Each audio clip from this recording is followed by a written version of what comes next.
Good evening, everybody, and welcome to the October 7th, 2019 Board of Selectmen meeting. Before we get started, if we could all rise for our invocation for the Pledge of Allegiance.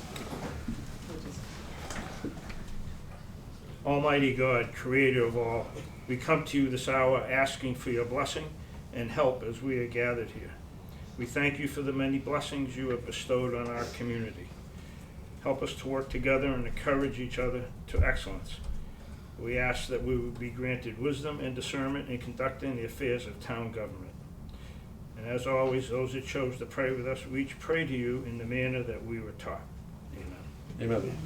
I pledge allegiance to the flag of the United States of America and to the republic for which it stands, one nation, under God, indivisible, with liberty and justice for all. So I want to thank everybody for coming this evening. Welcome. And to all those who are also joining us from home. So first and foremost, we got to open up a public hearing yet again.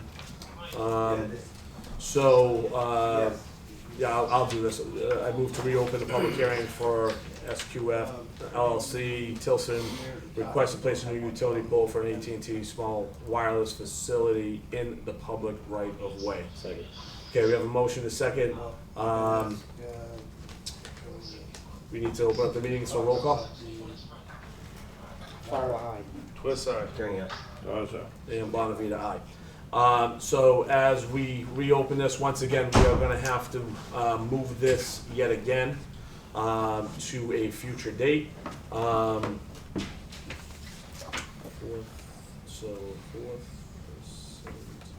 There's a date on here of March 11th, but what is that, so? 2, 4, you could do. Yeah, I wanna go before, yes, sir. I just wonder if we want to go out a little further and perhaps get some input back from our electric board or and Mike as to. Right. And Yeah, that's perhaps what we're- even our attorney as to what's going on. I know some of this was being challenged. Yep. In that, it'd be nice to know where we're at. Yep, sure. Mike, you wanna answer that? I have no I idea. keep asking David for an update, and he keeps saying we need to talk with his attorneys, and he hasn't. It's obviously not high on either anybody's agenda, including Tilson. I talked to Tilson 2 weeks in a row, and they were gonna get back. And even there's a difference. David has been getting mixed messages from Tilson and AT&T. So I don't think Tilson and AT&T are on the same wavelength anymore. I think that's what is really holding it up. Is there anything, when we hold a hearing now, they know we're doing this and they don't show up. So is there anything that sort of says they're at default for not coming to the hearing? No, because we're trying to let them settle with the light department, so we basically don't have to deal with them. The light department has to come up with their rules and regulations of what goes on their poles. That I understand, but I mean, you know, we keep opening and extending this hearing, but they don't show up at all. Because they know until they come, we're not gonna hold the hearing. Well, perhaps we should tell them we want them here also, to know where they're at. I don't know what good that does us if we don't have any agreement between them and the light Well, I'm company. I'm right now of the opinion, nobody knows who's at what, and we just keep opening up hearings and You're right. moving it down the road. Mike, can we just close this out? I mean, why do we keep even extending this? Why can't we just say, you know what, we're shutting this down, and if they want to, they can reopen it at a further date? Because we're required to hold a public hearing at their request. And they can, when they want to request one, they can request one. But I don't know why we keep opening, like Gary said, why do we keep opening these public hearings just so that we can shut them down to continue them again? This is what, Because legal fifth, sixth time? counsel is telling us we need to Well, hold we haven't here. heard from them either. At least Well, I haven't asked them, because, well, to chime in, because we, they're just gonna tell I- me the I- same that's thing. sort of- Alright, so there's no information whatsoever from anybody. right, So our last meeting of the year is December 16th. If we set that for December 16th, and they want one earlier, I mean, we can always grant that, right? We can always, Yes. all right, so why don't, as a board, what do you guys think? Just last meeting of the year? You know, I'm gonna make a motion. sure. I'll make a motion to move or continue this public hearing for SQF, LLC / Tilson to December 16th, 2019, which is our last regularly scheduled meeting. second. Can we have a motion and a second? Any further discussion? Yeah, Mike, can we ask council if that's okay with them? Can we run it by them and make sure that, Yeah. Well, we'll just have one earlier, yeah. Yeah. But so if we need to have one beforehand, we'll just Well, change it, can I- but let's ask. we're in discussion? Yes. Okay. If we want to discuss it now, are we limited? Have we just limited ourselves to actually having absolutely no discussion because it is a public hearing? The problem is we have to continue the hearing to a date certain to keep the original Yes. hearing, you know, based on their filing. But what I'm trying to get at, it falls back to us to make some type of a decision. And I understand that it's sort of been handed over in a way to the electric to advise us, because it's basically theirs and AT&T poles. So if they wanna come back and advise us, would they not be able to until December 16th? Because it's a public hearing. Yeah, they can advise us. Okay, we don't have to worry about that end of it. No. That's, If okay. we that's my- don't hold the public hearing, then they can proceed to court. Okay, and sue us in my question federal is just, court. what can we do? Are we tying our hands on discussing this as a board moving forward? Okay, okay, thank you. Okay, any further discussion? Okay, roll call. Oh, actually, I gotta open up. Anybody have any comments from the public? No, we're not explaining this to you, so. All right, so roll call vote, please. Oh, you don't, not roll call, all right, so all those in favor? Aye. Aye. Aye. All right, fantastic. December 16th it is. All right, we have, let's see, okay. So I'm actually gonna move to close the public hearing. Second? Okay, all those in favor? Aye. Aye, fantastic. That is done. All right, so first and foremost, I understand we have a representative from the Knights of Columbus here this evening. Yeah. Sir, why don't you come on up?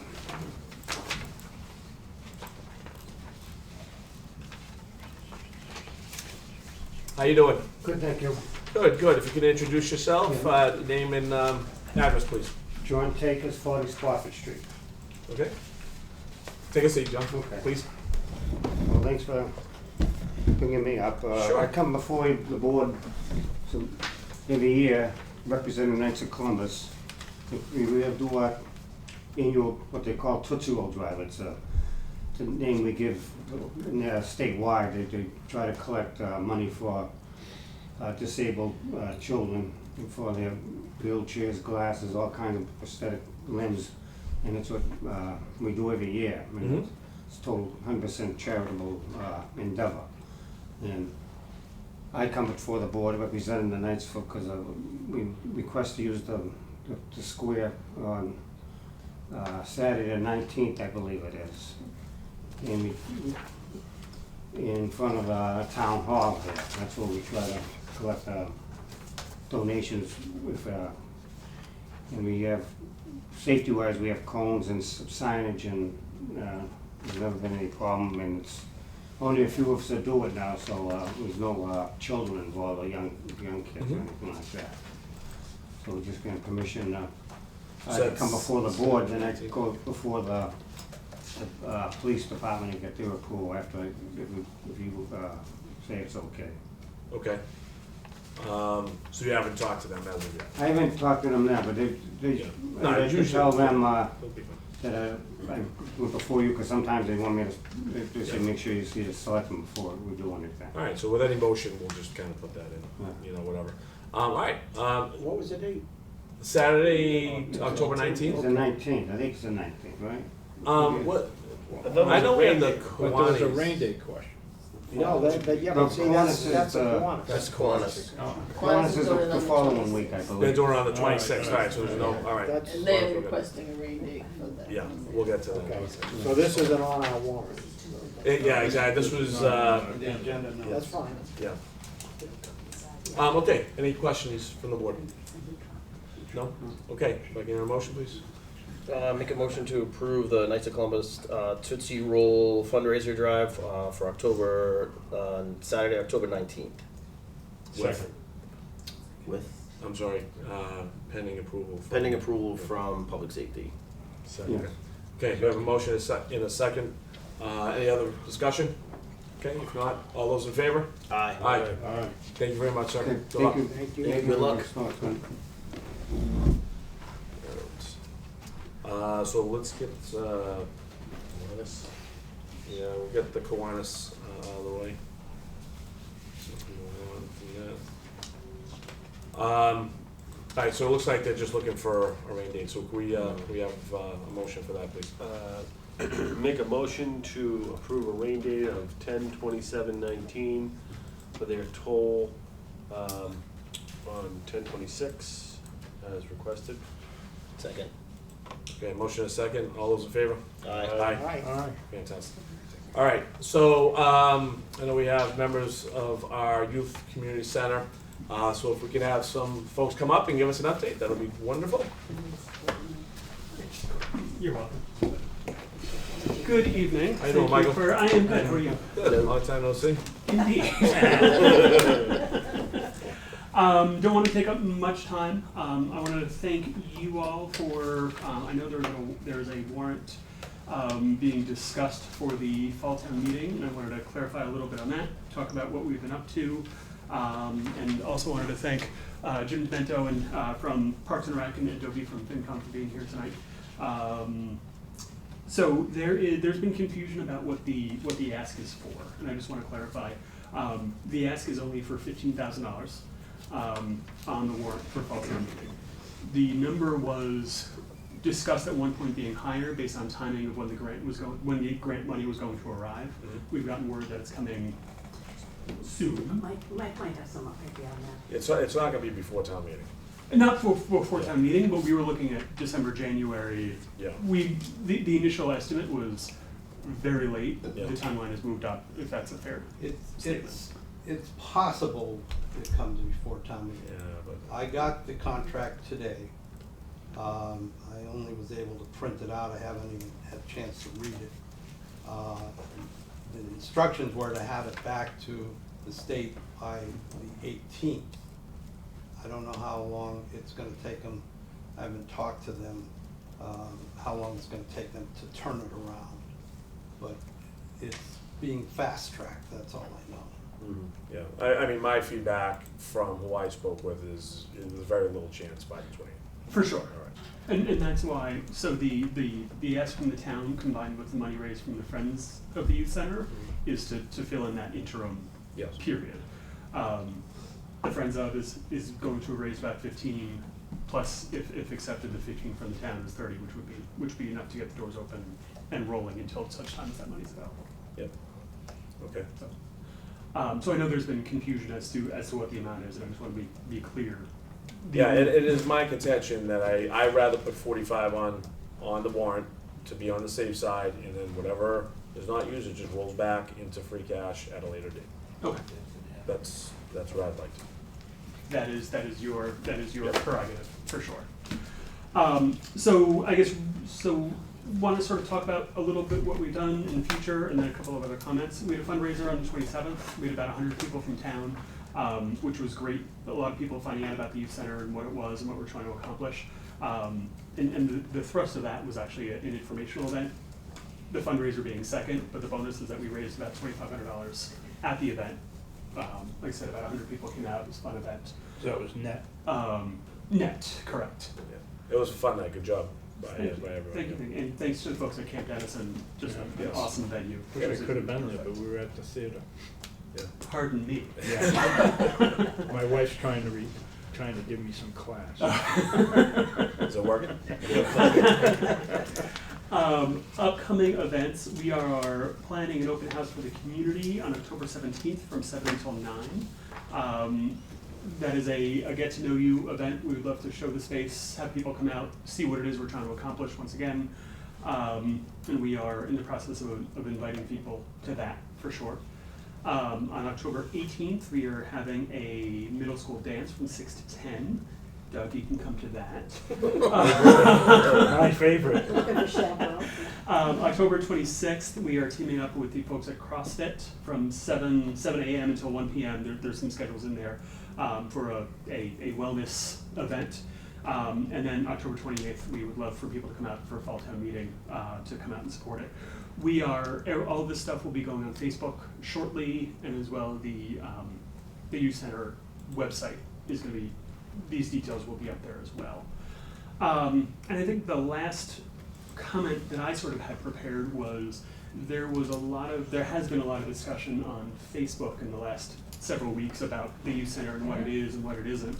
And I guess I am of the mind that adjudicating things on Facebook is difficult.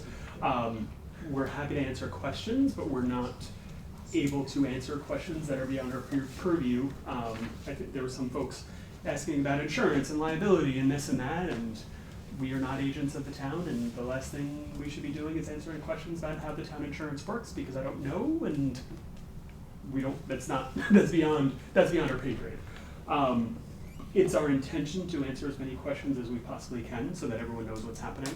On the Youth Center website, by the end of the week, we're going to have sort of an FAQ section up, answering a lot of questions about budget, who can go, what sort of events we're going to have, just sort of capturing the questions that are being asked and trying to put them all in one place so that there are answers instead of, well, I heard this and somebody told me that, and just to sort of have concrete answers to questions to be able to explain exactly what it is we're trying to do. And that's all I had. I mean, I'm happy to answer any of your questions, certainly. So there have been discussion. I think one of the main points is, for the board to understand is that we are going to go to fall town meeting for a vote, and with that, based on discussions that I've had, it looks like you're going to be part of Parks and Rec Group as a subcommittee, right, over here somewhere, just under their umbrella, right, as the Friends of, so the what's it called? Friends of the Georgetown Youth Yeah. Community Center. Yeah. I would correct you a little bit to say Okay. that the Youth Center will be under Parks and Rec. Yep. The Friends of group is an independent nonprofit. Okay, So I just want to Right, make the distinction, all just right, like the so- library. okay, There's the library trustees, and then there's the Friends of the Library, which is the fundraising arm. okay. The Friends of the I think Youth that Center answers your question. is the fundraising arm. Okay. The idea is that, and we need to work out structure, but that the management of the actual center happens in the town, Yeah. and we're the fundraising.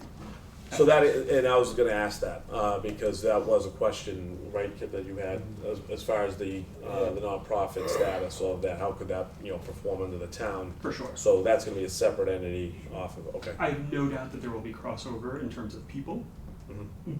but they will be two distinct entities. Okay. Okay. Questions from the board?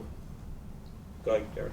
The last I'd heard, I think it came up at Finance and Advisory, and it may have been Mike that mentioned it. It was a possibility that it was gonna be staffed by the YMCA or something, so that's what I'd like to know about.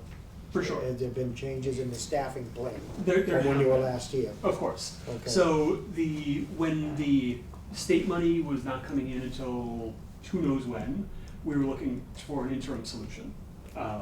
because the Friends was going to be in a difficult place of hiring employees, taking on payroll, taking on all the obligations of employees without having a full year's worth of funding in order to pay them.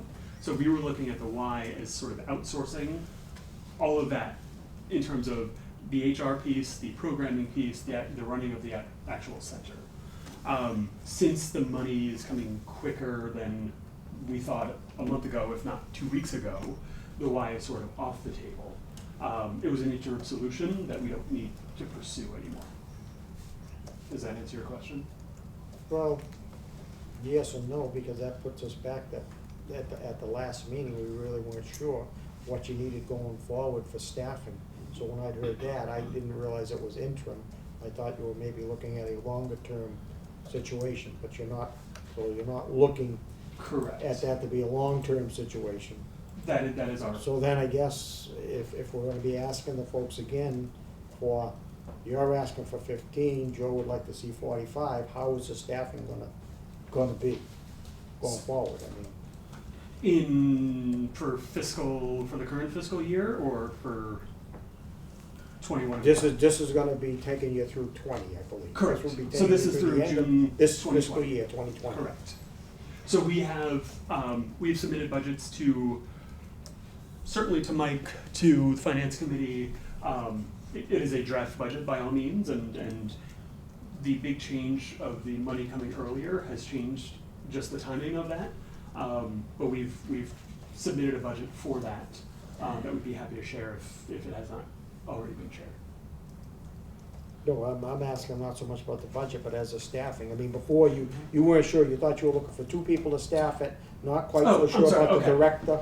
So Yes, okay. that's sort of where I'm going. I'm What sorry, type I of was- staffing are we? So our plan is to have and I'm gonna, don't put weight on titles for the moment, just because I know there's a title conversation with the town. We're going to have a lead program coordinator, whose job is to develop the programming for the center, to do the planning, to figure out events, to figure out what the opportunities are for the students. A part-time employee, and then to have 2 similarly part-time employees who are gonna be the hands-on in the actual center working with the children. And The so- children, they're makes them sound like they're And very so young. this staff will fall under the Park and Recreation, Correct, not under the Friends, correct. okay? So then, I guess, to your point, there's a lot of discussion on Facebook, and the big question is, after 2020, how are we planning to fund the employment of For sure. X number of people? For sure. So we starting for the fiscal 21 budget, it would go through the regular budget process through the finance committee. So the request from the town would go up from the 15 for fiscal 21 to run the youth center as a department in town.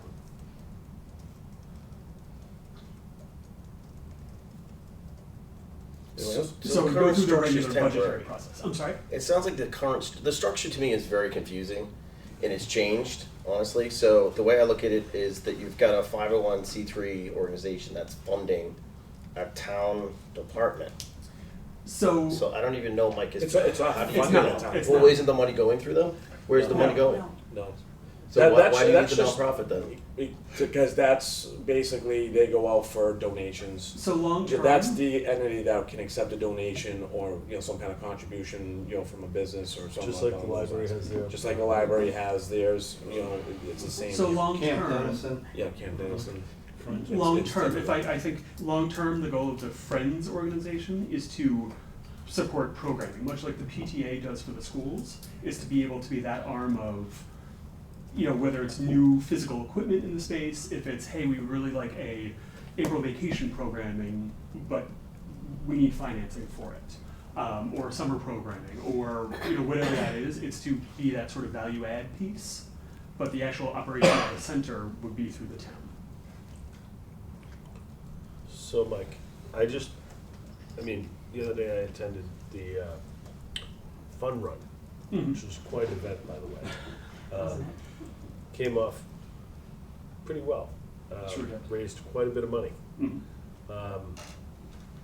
Has there been any discussion about the Friends of, or, you know, the folks really pushing the center to do something to that effect, to help alleviate some of the burden from the town? Not that it's all that much money. I, for one, think it's, you know, in full disclosure, I, you know, having kids that are entering that age, I'd love for a place for them to go, and I think it's a wonderful idea. Mhm. But I can tell you, just based on my observations on Facebook, you have quite the opposite end of that spectrum that have a lot of questions and are For sure. concerned about taxes and so on and so forth. For sure. So, is that in your plan, or something to that style, or For sure. not necessarily a fun run, but So we events have- like that to for raise sure. money? So we have not certainly planned anything of that scale. Yeah. I think the challenge that we have with that is, through conversations with Mike and Mary, the accountant, is paying for a town employee from the Friends budget is problematic. Right. So the staffing piece, if I understand correctly, needs to sit with the town. Mhm. But our goal is absolutely to pay for as much non-staffing through the Friends group. The goal is not to be a burden on the town Right. That's where I wanted you to by any means. But yeah, the goal is not to be a burden on the town. And I think our expectations of costs beyond staffing are designed to be small. The goal is to run it lean but fun and exciting. And I think that comes with, you know, I think one of the most important things is we took part of a vacant building in town and figured out a way to use it that the kids love. So there's no cost in building a building, maintaining a building, buying a building, any of those things. So I think Fitting there's up a the building. huge, exactly. I think there's a huge cost savings there to the town, and we're repurposing an otherwise vacant resource. And there will also be continuous efforts, you know, through the Friends to continue to, you know, solicit, for lack of a better word, donations, contributions from town businesses, individuals, Yep. you know, things like that, that will help, to your point, supplement costs moving forward, you know, of the center. But the question wasn't because I felt like I needed that answer. I kind of had an idea of that. But there's a lot of people who either missed the last few meetings or weren't privy to the conversations we had prior with the GYCC folks. And I wanted to make sure Mike had an opportunity to explain For sure. what they were going to be looking for from the town going forward and how they plan to go about, you know, managing some of these things. You know, I stated this in candidates night, and I said this wasn't something I was ready to vote on then, and that while I loved the idea, I wanted to see how this fundraising went and how all this transformed with fitting up the building, and, you know, they had tons of donations, and, you know, there's a lot of people that see this as a benefit to the kids, which is what it's about. And we should look very carefully at how that impacts that age group and who benefits from it. And, you know, when you build new schools and have beautiful schools that kids can go learn in, and nice places for kids to spend time in after school and do programming and such, I think it's a great idea. I just wanted to give you the For opportunity sure. No, I to appreciate it. pave that. And I think and I think to your point, one of the areas that we were heartened is with barely even asking over the summer, we filled the youth center beyond full of really great things. And we're getting a phone call pretty much every week saying, what can I give? So I think we've been, the first round, we took, I'm gonna say virtually everything. We've been more selective just because we have space constraints, we have, you know, we wanna make sure that we're getting what we need. Yep. And it's not necessarily people cleaning out their basement. Right. But I think what I really wanna highlight though is I can't even put a dollar on it, we got so much valuable in the sense of use equipment that really made the center, we could open the center, and we did 3 times over the summer, at no cost to anyone. And so I think the community piece has been there, and I think if we went out tomorrow and said, hey, we need a something, we have every confidence that the community would be there as well. Good, thank you. Other questions from the board? So is the ultimate goal to structure it like the senior center? In short, yes. So do we have That's a complicated question, I got a two-word answer. Yeah, I get it, but I guess what I'm trying to understand, I have concerns about the finances. I know that there's been lots of donations, but again, to your point, like there's, and first of all, I'll say that I'm 100% supportive of this. I think it's a great idea. What I've seen so far is awesome. I'm just trying to make sure that we set ourselves up for success, and make sure that it's structured the correct way. The payroll is an issue for me, and I still don't quite understand how that's gonna work. I don't really understand if we actually have if we have created a group under Parks and Rec for this. When did that happen? I don't recall that, or how that works. Once the warrant article is approved, these two employees will be employees of Park and Rec. The employees do not yet exist, just to clarify. I'd like to go, we'll kick this down towards a question on that end. So about over the summer sometime, we met with Parks and Rec to talk about structure and what would make sense. And the folks, and Jim can certainly speak to this, but the folks at Parks and Rec said, we love the idea, you can operate under us, if that's what makes sense. And I think the period of getting the doors open and seeing how it works in practice, I think is gonna answer if Parks and Rec is the right place. I know there's been some conversation, should it be a school department entity? I don't think we've gone around in circles, and I don't think we can possibly figure out that question without opening the doors and seeing what works. We've had lots and lots and lots of conversations. Yeah, which is really what part of the it process. comes down to. I mean, you gotta get it rolling, and then see how it develops, and then, this could be an entity, a separate entity of the town, if it goes really well, just like, our Council on Aging is. But it has to, start somewhere just like Council on Aging did, and, then it, kind of, transforms into whatever it transforms into. But for now, we simply have two, employees under a town entity, so. And our expectation, and I know you're raising your hand, Doug, our expectation, we're looking to open it Wednesday, Thursday, and Friday from 2:30 to 6, and then one Friday a month. So we're not planning to open Wait, it. back that up, you said Tuesday, Thursday, and Friday? Wednesday, Thursday, Friday. Wednesday, Thursday, and Friday. Correct. But then you said And then one one Friday. Friday a month, a night event. Oh, a night event, okay. So we're also intentionally starting it out, kind of controlled times, we're not open 24/7, our goal is to put it together and see it work and tweak it as we need to, not to go throw all sorts of resources at it and hope for the best. Doug? I am all in favor of having a youth center. Where I am is that I just don't know about creating another government-funded entity.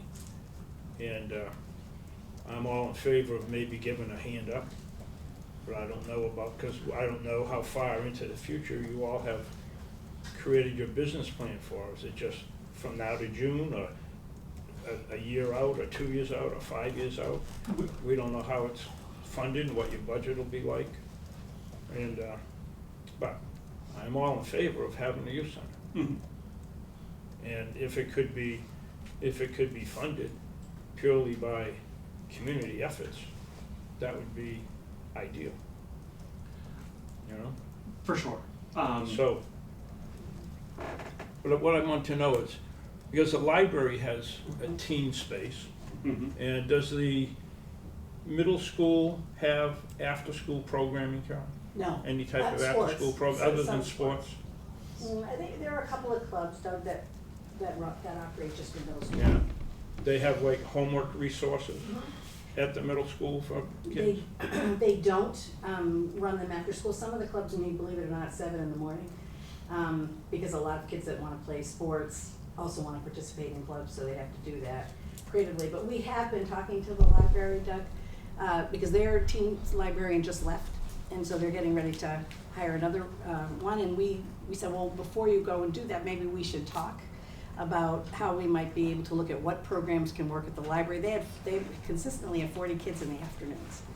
And it's a lot for the library to manage because the kids have to be quiet, so, how do we not compete, but how do we coordinate? That's what we're trying to do right now. Well, yeah, I would think that you were all linked somehow. Yep, in that's the plan. sharing resources Yep. and ideas, programs. Correct. you know? Yes. But it always has come down to the funding, Mhm. right from the very beginning with me. I've always been, I was involved with an attempt to do a teen center many years ago. Mhm. So I'm all in favor of that, except we were, self-funded. Mhm. So I don't know where I am with that, and like I said, I'm more than willing for the town to give a hand up to get it going. Mhm. But there's gotta be some type of a business plan that goes further than 2020. So we've submitted a 3-year plan. So, and I mean, we could go 10 years, we can go as long as you want. At some point, until we get the doors open and see it live, the out years are silly. And that's not a way of saying we don't have a budget, that's a way of saying we want it to be accurate. I also think the advantage of it being through the town, if you will, is that there's a budget process. So we're asking for 15 through the fall town meeting. We could ask for 300 for next year, we're not. But the finance committee and you all sort of are I'm gonna call you the gatekeeper for lack of a better word, to make sure that the investment of dollars is matching the outcome. So it's not, there's no sort of runaway expense in that it's appropriated money. There are inherent controls, if you will, there's an inherent oversight on the growth and scope of the center. And if we say, hey, it would be great to open up on Tuesday, and much like the library conversation in the last several years, it would be great to open up on Tuesday and it's gonna cost $8,000 to do it, that's a finance committee, board of selectmen, or Parks and Rec, finance committee, board of selectmen conversation to say the money is, it's a good investment or not, the money is there or not, or we need to. I mean, to invest in youth is always good, but again, we have the There are choices to community make. to think of. Of course. And because everybody thinks that taxes will go down, taxes don't go down. I've looked for a lower tax bill since we moved to town 40 years ago, and it's never happened. So I accept the fact that taxes go up just because the cost of living and everything goes up. Mhm. So but I'm just not certain about establishing another government entity, and that people, I don't know that the original intent was to establish a government entity, a government-funded entity, but it morphs that way, because it's just a natural tendency for people to say, well, we should have this, and it's good, and we should have the town pay for it as part of our taxes. I would say this initiative had the expectation of becoming a town entity. I can't speak to the ones previously, certainly, but that was sort of our intention from when we started this a year and a half ago. Right, a year and a half ago, I said, I didn't know about No, for sure. funding and all. I get So just curious, I have this number stuck in my head that we discussed many months, I don't know if it's been modified and, Sure. over a period of time. But it looked to me like a year's budget would have run someplace between $75,000 and $100,000. That was going back to when that discussion first came up. It was like 65 Yeah, for a that was the- director, that and was then the whatever full your budget director. was. Yeah. Right, so that has changed in that after conversations with Parks and Rec, the director position was not a direction that Parks and Rec wanted to go with, and I think we agreed that now is not the right time for that. Actually, I think the program director, they're gonna have to generate money. For instance, Juliet now does all the GAA scheduling. Well, maybe the program director, then he takes a certain amount for that effort. The concert series is done privately now, and was not being utilized a couple of years ago because there was no one to do it. Well, maybe this program director does the concert series and takes a certain portion of that.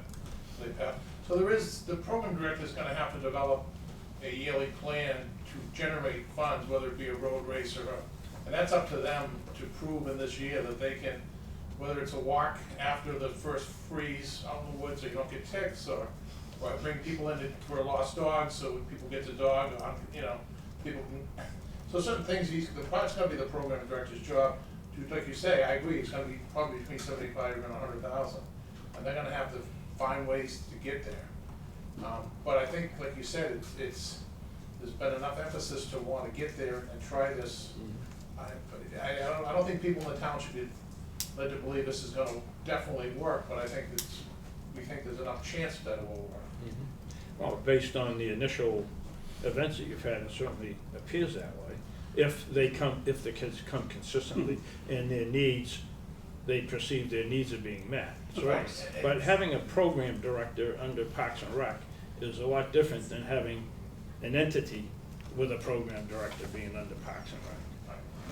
And that's where I am. It's just, I don't know, and I don't know, it's another, whatever that number is. For I going agree. forward. Like you said, this Camp Dennison event will have to probably be twice a year or something like that. Yeah. That's a quick 5,000. I mean, they're gonna have to work on that. That's. Well, I want to remind, something that Jim just said. The first year, we're looking at 2 part-time people, or 3 part-time people, excuse me. So the expectations of whoever that person is that is acting that way cannot be that high, all right, because they're part-time, all right? Yeah. If you then shift into a full-time position and we do fund this fully as a town, I want to remind everybody the conversations that we've had with Parks and Rec in terms of the changeover, okay, of responsibility. Because there's certainly my inclination to think that if we are to hire someone like that, they're going to now take some responsibility from Parks and Rec, which not only have they stated here in front of us, but that have asked for. Mm-hmm. Okay, so it's not only just a Parks and Rec, a rec center director. Right? We keep calling it that, right? But I want to shift that title because they're going to have a few different hats. All right, between the rec center and Parks and Rec, so they're going to expand their responsibility from the rec center. They're going to have to leave that door, all right, and start doing some other stuff around town that Parks and Rec have specifically asked for. Okay, so with that being said, hold on, David. I know Gary had. No, go ahead. I can speak to the GAA scheduling, the scheduling with fields. I believe during the year, someone at the high school schedules during the school year. Once that's over, you have Babe Ruth, you have summer clinics, you have summer soccer, you have people coming to use the fields. There is no official schedule that's managed at this time, although it's worked on by a group of people, it's not by no means perfected. So that alone would be very helpful. I can tell you because my wife is a member of the GAA and she often tells me how the schedule doesn't work. So with that said though, if Park and Rec has, I don't want to call, I guess call them quote unquote voids in capabilities to get some of this other work done, with Joe, we can't say it's only a rec center director because now if they're truly falling under the Parks and Rec, maybe we give it a different title, and part of that title is, at the present, something to do with the rec center, but also, coordinator or program coordinator or field and program, whatever it is. And then hopefully down the line, there's another field and park that will be opened if we can get some things done there and the gates will be unlocked, and that's even more of an opportunity to capitalize on that space. So I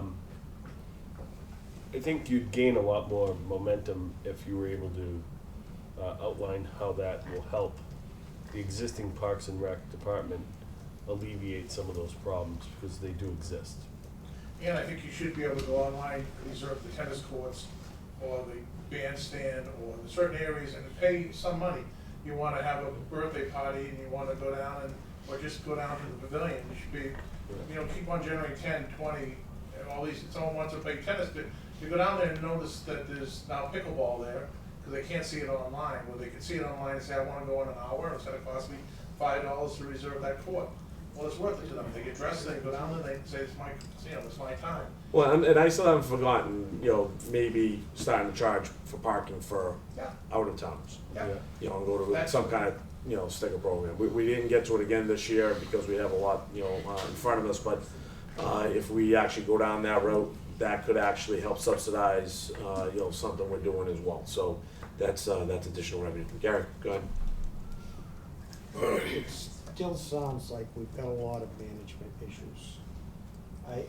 And I'm not sure going forward.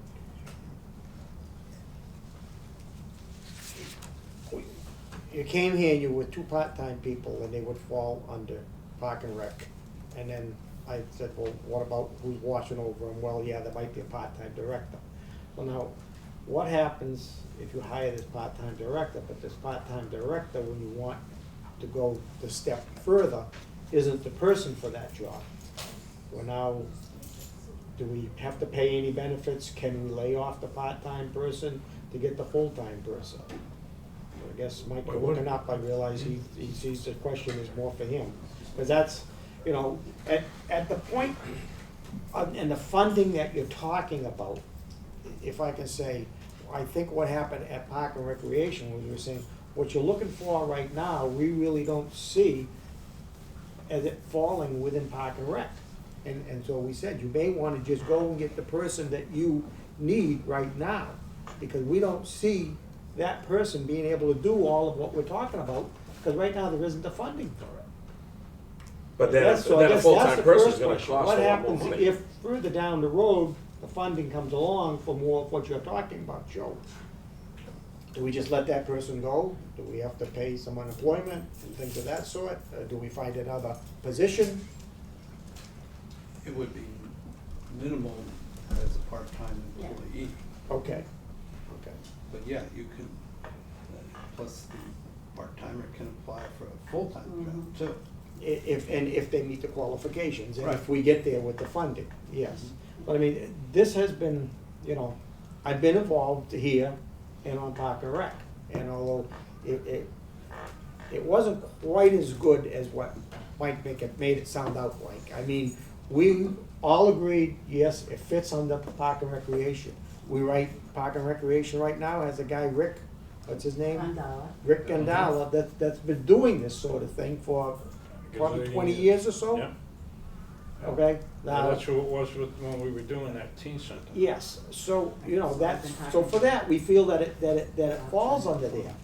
But we also felt like the makeup of the Park and Recreation Department right now is not the ones that should be overseeing this person.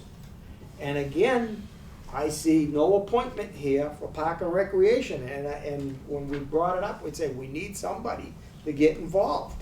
And, yeah, it will I got a happen. text from a Sheila that's joining the Park and Rec. Well, there's nothing here. Oh, no, she just emailed Okay, emailed the I mean, Selectmen. and town meeting, the end of the month is coming up, we got one more meeting, but, and that will be helpful. I mean, people need to get involved. I mean, we're possibly right now, I think we're down to 4 members again, we got one that's been out sick. And that's basically why I'm on there, because they couldn't have an agenda, because they only had 4 members. And now, although we said we feel this falls here, We should try to put something out. it's, I don't know that we can deal with it. And now now at our last meeting of Park and Recreation, okay, Rick was there. Yeah. And he said that he usually goes to open houses to say what he does, and he got told, well, don't come to this next open house because there might be confusion. Well, this really set badly with me, because I feel like now Park and Rec and something that's been happening is getting told, well, no, you're not needed no more. So I mean, that set quite badly with me. And so really, I guess what I'm getting down to, who's really gonna be running this? And that comes back to the management. Because Park and Rec is saying, yeah, we feel it fit, but we're not so sure we're the people that should be overseeing this person, so I hope you get the right person that you know, that you can really trust. But, and then again, who's really running it? that's, I think, part of what it boils down for me, as a member of the Board of Selectmen and a member of the Park and Recreation. Is it really gonna be run by Park and Recreation, or is it gonna be run by the people that have been heading it up and pushing it? And I'm, 3 of yous are sitting right here, I think, that have been pushing it a lot. I mean, well, I mean, the push is there.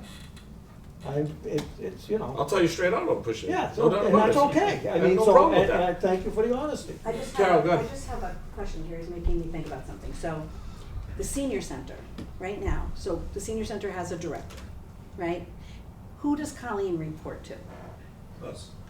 Okay, so, but do she reports to you, but you're not constantly checking in on her, and I know Mike helps Colleen as well, and I think that's kind of the way we were thinking it would fly, is that report, you know, whatever Park and Rec wants in terms of, We ask for representation of a member. Colleen runs the program, right? That's what you hire her to do.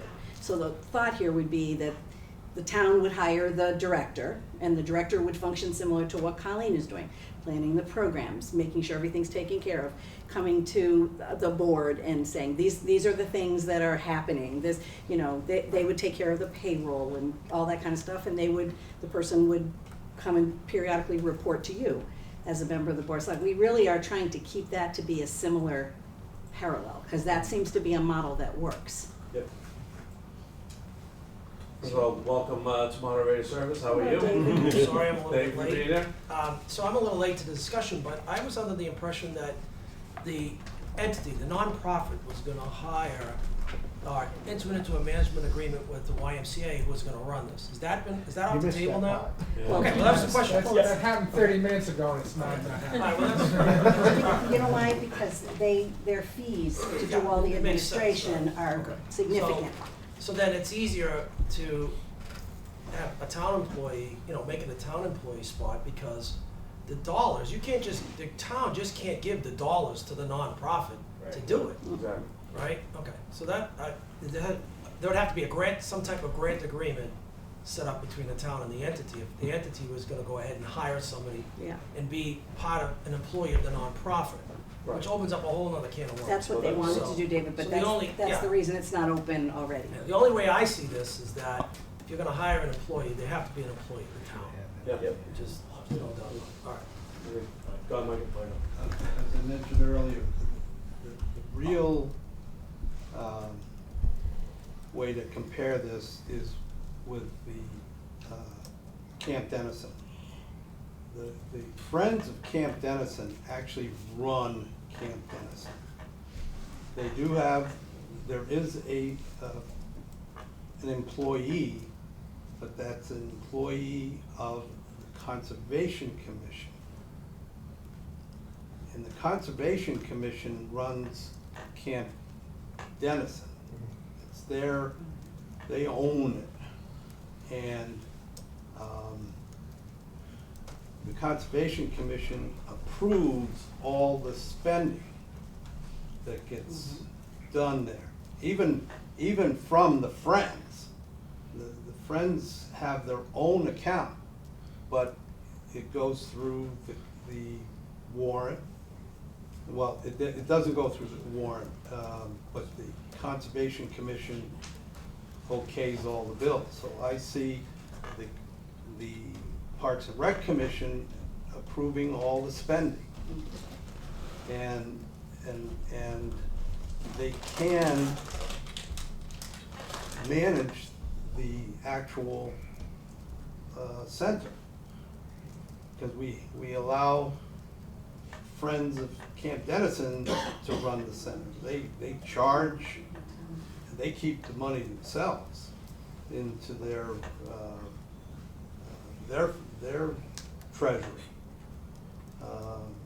It goes, well, I don't wanna go any further than that, but that's how I see, you know, we've set a precedent that way, and it works.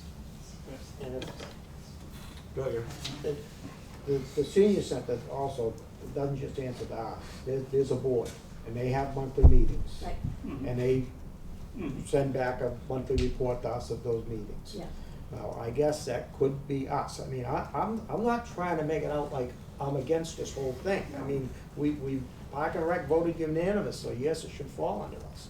I just wanna be sure that this management style that we're going for fits. Now, Camp Dennison has a revolving fund, and that's been in my head. Do you see something of that fits here? Could it be in the future if it's needed? Or should we, to make sure that it moves forward properly, should we be considering that? And then the other question, why I was kind of strong in the way I was saying. If I'm feeling now like, really, who's gonna run this thing? School department, Friends, or Park and Rec, or hopefully we can all work together. That would be the ultimate thing, and we could probably do it. But, or is it possible, do we need a whole separate thing for this? I guess that's where I'm going. Do we wanna consider that? Do we need perhaps a totally separate board, separate of Park and Rec, and we think of the Park and Rec director later, and then if this fits there, maybe it goes there at some point in the future. And it could But turn. going forward right now, Yeah, it is could turn this out. the best management style? That's what I wanna be sure of. I mean, and ultimately, you know, this gets moved forward on a warrant. It's up to the townspeople, not all of us here, what they want, so. Yep. For sure. All right. Well, listen, we're getting on in time. Any other questions here? I have Chairman a number Dobie. of thoughts. Chairman Dobie, if you're gonna talk about, this on the warrant, we're gonna have a warrant discussion. You wanna save it for the warrant discussion? Well, I just have some, All right, let it rip. first of all, I'm not here representing FinCom, I'm here as a member of FinCom. And some of the things that I've heard up here and some of the things I've heard in the audience, we feel the same way. We're concerned about, and again, we're only concerned about financial issues. There is I would say, there's a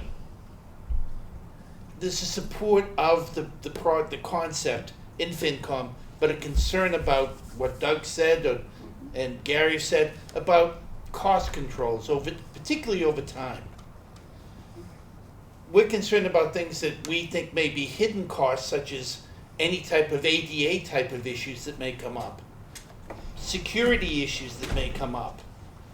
We don't want to end up spending or making overcommitments to the process and hurting somebody like the library in the process. We have to tread very carefully about this. We know that once this gets started, it's going to grow. We have to manage the growth.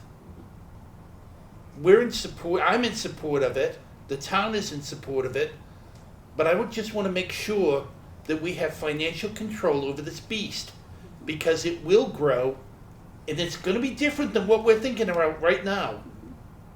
And that's a concern that I have. Michael's been great about getting FinCom information, budgets and everything else. We've talked about North Andover, for example, has a membership fee of $125 a year plus individual costs for special programs. Michael's agreed to look into that. But that, if there's 100 people involved, would only generate $10,000. This is something where we have to be, all of us have to cooperate. Yeah. In FinCom, what we try to do, and sometimes it's a thankless job, we try to give people what they want, but we have to do it within the budgets that we have established. This is the way we feel about this right now. We don't want this to all of a sudden become a big budget item. We don't want it to have mission creep, so it turns into something that it wasn't envisioned originally. That's the only thing I would say. I think we're all committed to this, but be careful of the costs. We agree. One comment is that the statutes in Massachusetts call for cities and towns to create a Parks and Rec and create a council on aging. I'm not so sure it calls for any type of creating a student activity center or whatever it is. So I think that's the difference, and that's where this whole confusion lies, is that I don't think you can just set up an agency if it's not allowed by state statute. So it would have to be an ad hoc committee of the Board of Selectmen, Yeah. or within the purview of council on aging, the schools, wherever you decide, not council on aging, but Parks and Rec, all the schools. So that's the difference that we're talking about. I would say, to Chairman Dovey's comment, like, we agree, and we're trying to structure it and establish the parameters of it in a way that's comfortable with everyone, certainly with the townspeople, but also with, is it a Parks and Rec opportunity, is it a school department thing, is it a Department of Youth Services? Like, I think we're supportive of whatever the folks serving the town think it should be structured as, and we're happy to work under that structure. We don't know what that is. And I think we've asked that question, and I think we all have that question of what is the proper structure and the right way to do it, and we're having that conversation now. We agree, and we want to do it the right way. This is not an intent, our intention is not to kind of rush it through and open the doors and let the structure fall apart. Our goal is to do it the right way, because we don't want this to last 6 months and we get to June and everyone says, well, that was a waste. And a lot of people have spent a lot of time from a town board's perspective talking about this, but also from the volunteers for the GYCC and the students, a lot of effort's going into it. I don't think anyone, the goal is for this to last in perpetuity. That's the goal, that's a long way to go. But I think if this does fall apart in 6 months, because the structure is wrong, to Gary's point, a whole lot of people wasted a whole lot of time and energy and money, and that is not what we want, certainly. We just need, for lack of a better word, we just need an answer. Yeah, and over time, And it'll evolve, for sure. But that's a good word for it. That's the thing. You need to get it open, and then it will evolve. Then you kind of see what you got, and then you maybe see some of the deficiencies within the operation that you are going to correct, or hey, this is going great. This is kind of right on target with what we were thinking, and maybe here we are in February, March, things are going swimmingly, and now there's some thoughts about doing this, or this. For sure. But it can't evolve until we open the doors. We got to see how this is going to work. I understand, costs and all that. I get it. I don't think that's in the intent of anybody. That we're gonna raise costs for the town all over the place. But with that being said, if we're going to spend some money, as a town, then these kinds of programs where we can uplift a majority of the demographic in this town who have kids. If we can uplift these kids, empower them, entitle them, they can cultivate relationships and really better themselves. Hey, you know what? It's a good utilization of funds for me. So again, we're not here to talk about how we can raise taxes on anybody. But this is a great cause that deserves our attention, and it deserves our attention to the point where we're going to run it as a town or as an organization the right way, and with as much support as we can give as well. So, Melissa, Mike, thank you very much for coming out. Can I ask just one question? Just before you quickly, close? Carol, we gotta move on. So the question now is, so you're gonna hopefully put something on the warrant that just basically says this is what we're voting for. But is there an opportunity following that, maybe before town meeting, or although it doesn't have to be because you're not putting it on the warrant as if it needs to, but is there an opportunity for there to be all of the groups, but we're trying to make the decision about what is gonna happen. I know it rests with the Board of Selectmen, but is there an opportunity for all of the groups to sit around and say, okay, these are the options, here are the pros and cons of each, and try to come to some consensus as a town as to where it should lie? Because I think that we don't want groups feeling like they weren't engaged in the process, or they only knew this amount of information and other people knew more. I just feel like we've talked about this, that this would be a great way for the whole town, all the governmental groups around here, the Park and Rec, you guys, school committee, FinCom, to just kind of circle the wagons and try to come up with something that we all believe is the right thing. Why don't you hold I don't know the proper term for it, but workshop? Not a workshop, no, something that, right here, that's televised on a night, that explains it, cause you're saying, you're hearing a lot on Facebook that, and you'd like to clear it up. And an informational event where people can watch it on TV or come here and ask their questions. I'm if sorry, they isn't want. this what we're I doing? mean, town meeting, that will Well, it happen is, at but town at meeting, some but. point, I mean, this is a everybody's posted not meeting the that same. anybody could have come to this meeting and found out No, but I everything they think what needed. she's I'm talking saying about is the something boards. I'm that not talking focuses. about all the public. Well, I think that muddies the water.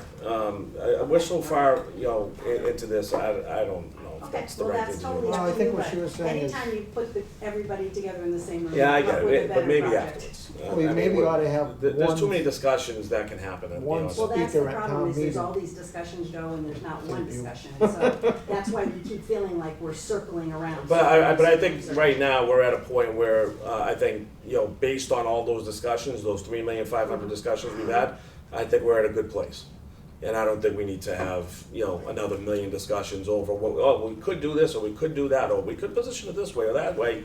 Then we're back almost 6 months ago, But and how we will, started how will scrolling. the decision So- be made All as to this where should it be discussed in a rests? business. Well, I meeting. think that, we just discussed, the best way, to kind of go about it. I mean, you have an organization that is willing to take in, operate under, their umbrella, and I say, we should just, do it that way. That's where we're at. Like everything, So- the $30,000 we discussed for 2 hours and the $200,000 pickup truck, no one will discuss all of it.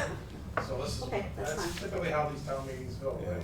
Someone will want a $200,000 dump truck and See, it all comes back down to is that it's quite a different thing to have an entity with employees being funded by government as opposed to having a title, whatever that may be, being part of the town, and then have the entity be self-funded. That's where we are. David, quickly, please. Just as a process thing, my suggestion would be for the Board of Selectmen to take it under advisement and craft a warrant article the way you want it and present it to the people.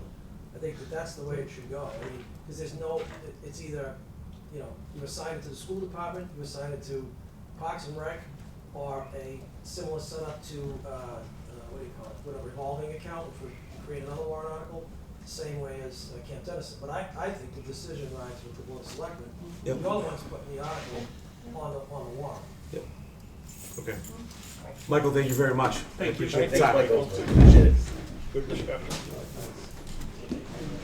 All right, so now, next on the agenda is we're gonna be talking about the warrant articles.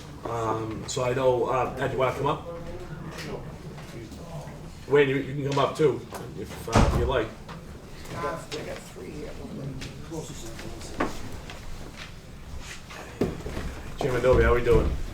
Well, Good to see you. nice to see you All right. and everyone. Yeah. So we, for the board, we're here to discuss, I think I have one of these already. At our last meeting, Thanks. I think we used this the same thing. Yeah, I think it is.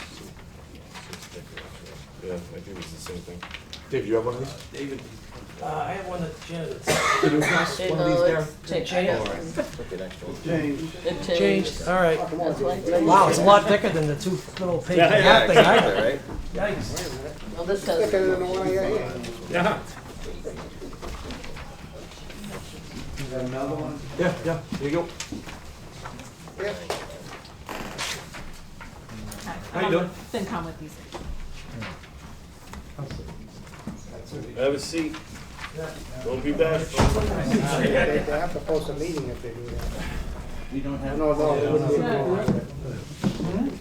All right, so for the. We should introduce ourselves first, I believe. Yeah, but hold on one second. So for the board, we're here to discuss, what we were thinking on the last one, but we also have FinCom members here to have a conversation with us about what our thoughts were. They have their own thoughts. So we're hopefully going to have a fruitful discussion about where we're at. So yes, Chairman Dobie, please, if you could introduce yourselves. My name's Ed Dobie, I'm the chairman of the Georgetown Finance and Advisory Committee.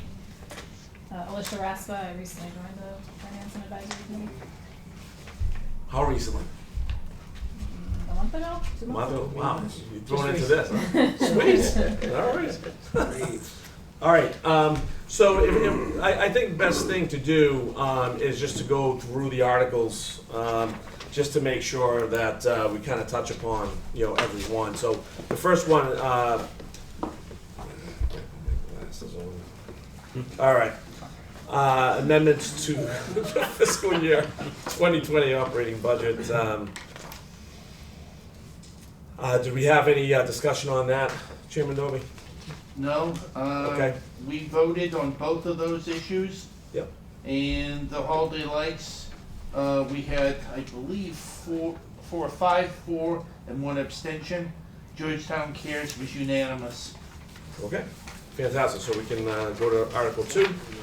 The establishment, yeah, No. I'm sorry. What? This board has not voted to support these. Yes, correct. Yeah, we'll do that, you know, another time.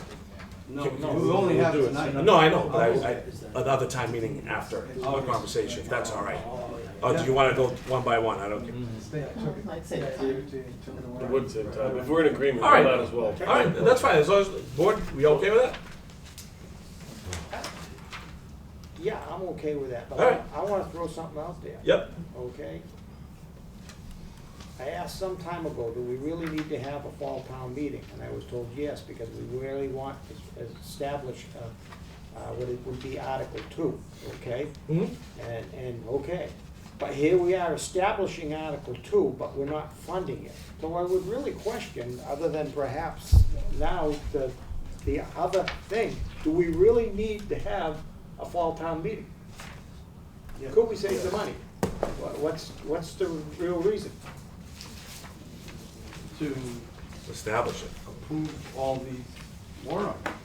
But could we do some of this without the town meeting? I mean, yes, No. we've thrown in a whole bunch of warrant articles because we thought we needed to have a town meeting.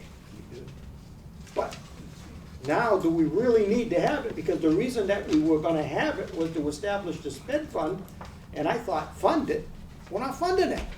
May I? Yes, sir. So I'm confused. Don't be. It's very simple. We were supposed to meet with the schools and everyone that was involved in putting together the Fed Reserve Fund, but we couldn't get everybody together in time for the Finance and Advisory Committee meeting. So therefore, what we decided to do was we decided to establish the Fed Reserve Fund and then fund it in the spring, which had always been the goal. That's the reason we didn't assign any money to it. For example, the school committee's done, the school department has done a great job in terms of reducing our exposure to unexpected sped expenses over the course of the last 4 or 5 years. The average has been about $50,000. But prior to that, we had some nasty surprises. Before we were going to establish a number, we wanted to make sure that we had all the facts, because we want to make sure that this works as it's supposed to work. So again, the plan was to establish the fund and then put in the funding in the spring. Why can't it just be established at a special town meeting before the annual town meeting? I can't answer that question. I can only answer why it was done. Yeah, that's my question. I mean, it costs money to have a town meeting, and this is what I thought we were gonna establish this and put some funding in it, but now we're not funding it. So, and I understand that it may not be a real strong expense, but I can establish, I can clarify that. When we do the budget for the annual town meeting next May, we can't budget or establish a fund, money for a fund without a fund existing. So you're gambling, So we're you creating a can't- budget, so you and if they vote, don't establish this fund, Well, now it we throws can't us off. establish it with Article 1 and then fund it with Article 2? No, you have to establish the fund, And it has to be in And then we have to establishment fund it. for a certain amount of time? Yeah. Is that the legal issue, or? and if you You just said it establish the has to be fund. established Yeah, but now. why can't So you that because what he's saying, Gary, if I'm correct, Right. is you can't go to spring town meeting, establish a fund, and then say, oh, by the way, next article, we're gonna fund The that annual same. town meeting, which is a different town meeting, Correct. although they occur the same night, we'd have a number to put in there. Right. If you don't establish it, if the So I guess that's springtime what I'm meeting, they saying. get voted down, If it we have a fails, budget you that's don't- out of whack. Right. We've been playing that with OPEB for years, where we have the fund, if we haven't put anything into it. Okay, I just wanna be sure that this is, you know, I mean, there's a, Yes, Michael? Once this is established, before we raise the money and put it in there, the school committee and the board of selectmen have to develop rules and a process for how to spend it. If we put money in there, so you've mentioned that before. There is because no- Because the night that I questioned, why are we establishing it and not funding it? And I think you told me that. yeah, But I just, It's like, I'm okay, you're saying we have to do it this way, okay, we have to do well, it this way. one of the things that we're trying to It's do, not- to Mike's point, is there are a couple of words in the state, the way the state has set it up, that FinCom is not comfortable with. We wanna tighten up the definition of when the money can be used and what it can be used for. And so I guess if what you're saying, you really can't do that because you don't have anything established to do it with. Right, and what we wanna do, as I said, we wanna get all the stakeholders involved in it, so that when we do it right. I would love that. That'd be great. Thank you. I You're know it welcome. takes- I know it All right, takes so to go time, back but, you know. to then Article 1, so we are going to vote these one by one. So if we could have a motion to vote the first one. This is what the board of selectmen will decide on Yep. whether we, now, this is to sort of make sure it's on the warrant, or whether we support it. I Yes. guess if we don't It's support it, it's already- not on the warrant. not necessarily, no. You've already established it's on the warrant. Not this warrant. Um, We established a different warrant. It had 6 articles in it. So because it's changed, but You need to approve. I'm not trying to be hard here, but I Yeah. mean, don't Do tell we me need 2 things that votes for aren't each? true. Is that what we're saying? We need 2 votes for each? No, Well, we have to one vote. vote for each. Right, we have to vote to put it Article. on the warrant, right, to accept it. And then another one, You've already Already voted to put- put this on the I warrant. guess we could say that if we. yeah, don't- our last meeting, we voted to put this on the warrant. Correct. All So, we did was change the layout of it, Yeah. to Gary's point, and there's one late one. should we make, the dollars haven't changed on this, correct? Correct. Okay, so shall I make a motion to accept the new layout of the warrants under the special town meeting for the Commonwealth of Massachusetts to be held on October 28th, 2019? With the new layout of the warrants? Or do we even need to do that? No, I don't believe you need to do that. Okay. By voting to support or not support, you're doing the same So if we're thing. saying if we don't support it, it's not gonna be on the warrant. No, it'll go on as not recommended by the board.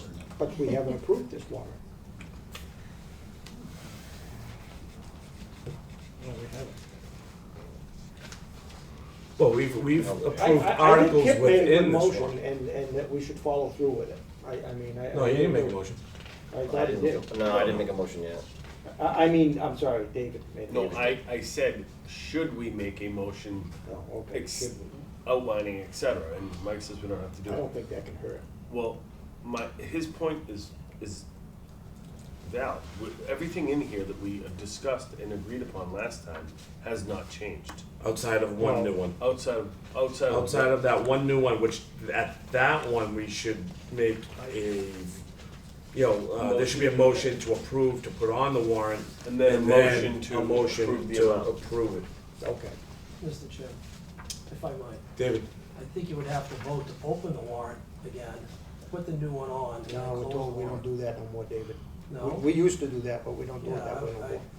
Opening the warrant is only necessary to allow petition warrant articles. We've gotten quick So enough. there's no placeholder for this new one that you're adding? There was never a placeholder in the first place? If someone just puts it here, now it's on there. Didn't you just hear all of that? It That's needed- the way it happens now, David. Gary, we don't need the sarcasm. Well, Cut it out. that's the way it Cut it happens, out. Mr. Chair. Well, Cut it out. I- We're doing what we have to do. I just caution you that it could be challenged, that's the only thing that I would say. If the town administrator feels that that's the right way to do it, that's fine. Yes, that's the way we've always done it, Yeah. but the way we've always done it isn't always the right way to do things. Right. Okay, So, but Mike, it can't hurt to do it No, that way, right? No, do, I was gonna say to whatever you appease want. some people, you know, Don't then go by that's me, fine. Just a suggestion, Mr. Chairman, that's all, just don't want to see. whatever makes you comfortable. Go ahead, David, make the motion. I make a motion to accept the town warrant for the special town meeting for the Commonwealth of Massachusetts, Georgetown, Mass, October 28, 2019, as outlined in our packet here. No, there's one thing With more. the, Oh, yes. I'm counting them. There, give me 1 second here. Yeah. 10 articles outlined. Do we have a second? I'll second it. All right, we have a motion and a second, discussion? Well, I'm willing to vote yes on the format of it. That's what we're voting. I'm just establishing. Yep, we still have to go through individually and Yep. address each one of these, to be clear. Do we have any discussion? Okay, all those in favor? Aye. All right, so now we can go to all the articles. Do I have a motion for Article 1? Yes, I move to amend the vote taken under Article 2 of the 2019 annual meeting warrant for the purpose of adjusting the following line items in the fiscal year 2020 budget as follows. Selectmen holiday lights, an increase of $1,000, and Georgetown Cares, an increase of $22,2615. Second. Well, I think you need to read And as funding therefore, transfer the sum of $3,226.15 from free cash. Well, all you're doing is voting whether to approve, to support Article 1. That's the Okay. motion. I move to support Article 1. I move to support Article 1, adjustments to the fiscal year 2020 operating budget. Second. All right, we have a motion and a second, discussion. All those in favor? Aye. All right. All right, so Chairman Dobie, we're on Article 2 to establish a sped fund. So what else can you add on this that you want to throw out there to the board? We're in support of it, Okay? and it was unanimous to recommend approval. Yep. And we, as I said before, we're gonna fund it at the spring town meeting, Okay. or the annual town meeting. Is there a formula for how we're gonna fund that? I mean, have you guys had any initial No, conversations on as I how- said, we've looked at some numbers that were provided by the school department. And those numbers, if you go back 5 years, Yep. the averages or the median that is spent every year is a lot different than it was the previous 5 years. Mhm. We have, as I said, the last 5 years been around $50,000. Carol came to us a number of years ago, and I think most of us were around at the time. And what she proposed was taking more of the sped type activities within the school department. So as a result of that, we've seen the costs go down in terms of the unexpected or unanticipated costs go down. Mhm. But at FinCom, we still don't feel that without the input of the school department, we cannot attach a number to that in order to recommend it. The Okay. school department has to work with us, we have to sit down, look at the same numbers and come to the same conclusions. Okay. Carol, I know you had a comment that you wanted to make, is that? Mike said exactly Oh, what okay. I I was thought hoping. you were That's ready fine, to- he said. Okay. Thank you, John. So we're looking to put this in place and then fund it at Springtown meeting. So kind of educate us to how this is going to work. So when Springtown meeting comes, or is coming around, 2-3 months prior, you're gonna sit down. How does that work? You're gonna be looking at what information to discover, you know, what, Asking me? more Carol and Well, yourself. we Like, have what do you? multi-year, well, but Michael's on the Budget and Finance Subcommittee, and we often work with the FinCom, you know, those groups work together. And so we'll look at all of our, our long-term data in terms of our historical data, I guess I would say, on it. Ed's got a lot of that information we provided to the FinCom. And I think, to Mike's point, after you establish this, then we all need to sit down and we need to agree on what our memorandum of understanding will be about how it will work. And then in that discussion, we will talk about how much money, what is the money that we need. We can, what we do know is we can raise up to, what percentage, 2% of net school spending, which is about $350,000, Mike. That's the maximum. But we need to talk about how do you get the money out, who puts the money in, what are all the logistics, what can the money be used for? Is it just for special ed tuition and transportation that was unbudgeted? Those are the conversations that we'll have next.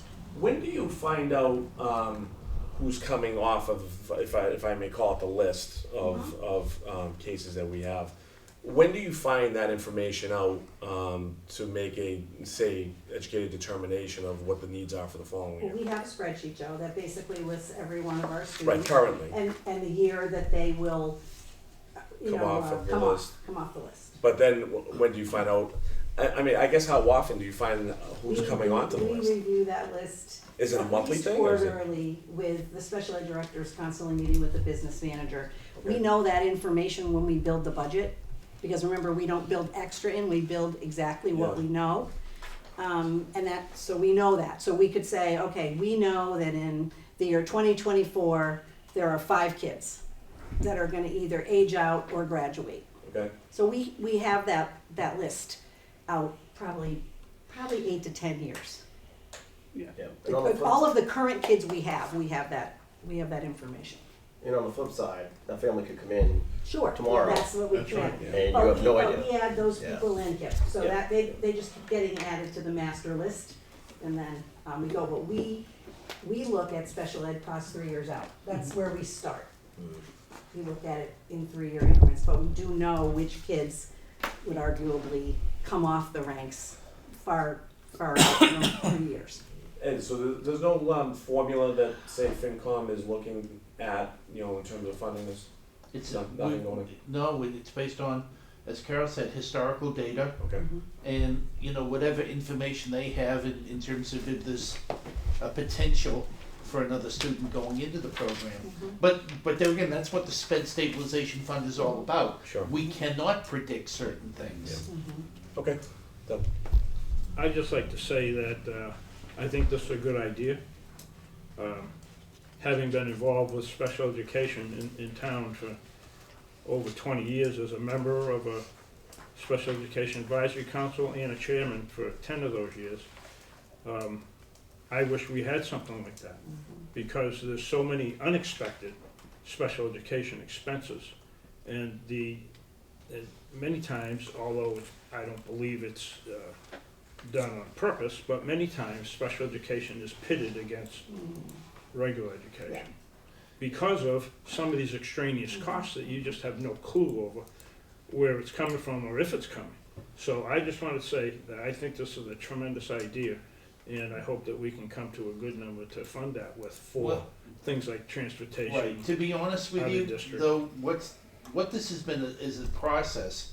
Is we've learned every year more and more about the SPED program from the school department, and we've tried to work with them and cooperate and be honest with each other in terms of what we need to do and how much can we do. And I have to say that the relationship between FinCom and the school department is as good as I've ever seen it. Thank you, I would agree. Michael? Mr. Chairman, I have a question for Carol. Carol, has the school committee voted to support this warrant article? We have not. We have not Formally formally voted. but they have a meeting. Yeah, we're meeting on Thursday. We're meeting on Thursday, and I actually put this in. Yeah. Okay, because that's necessary. Yeah, we'll take care of it. We're posting the warrant on Thursday. You are. Yeah.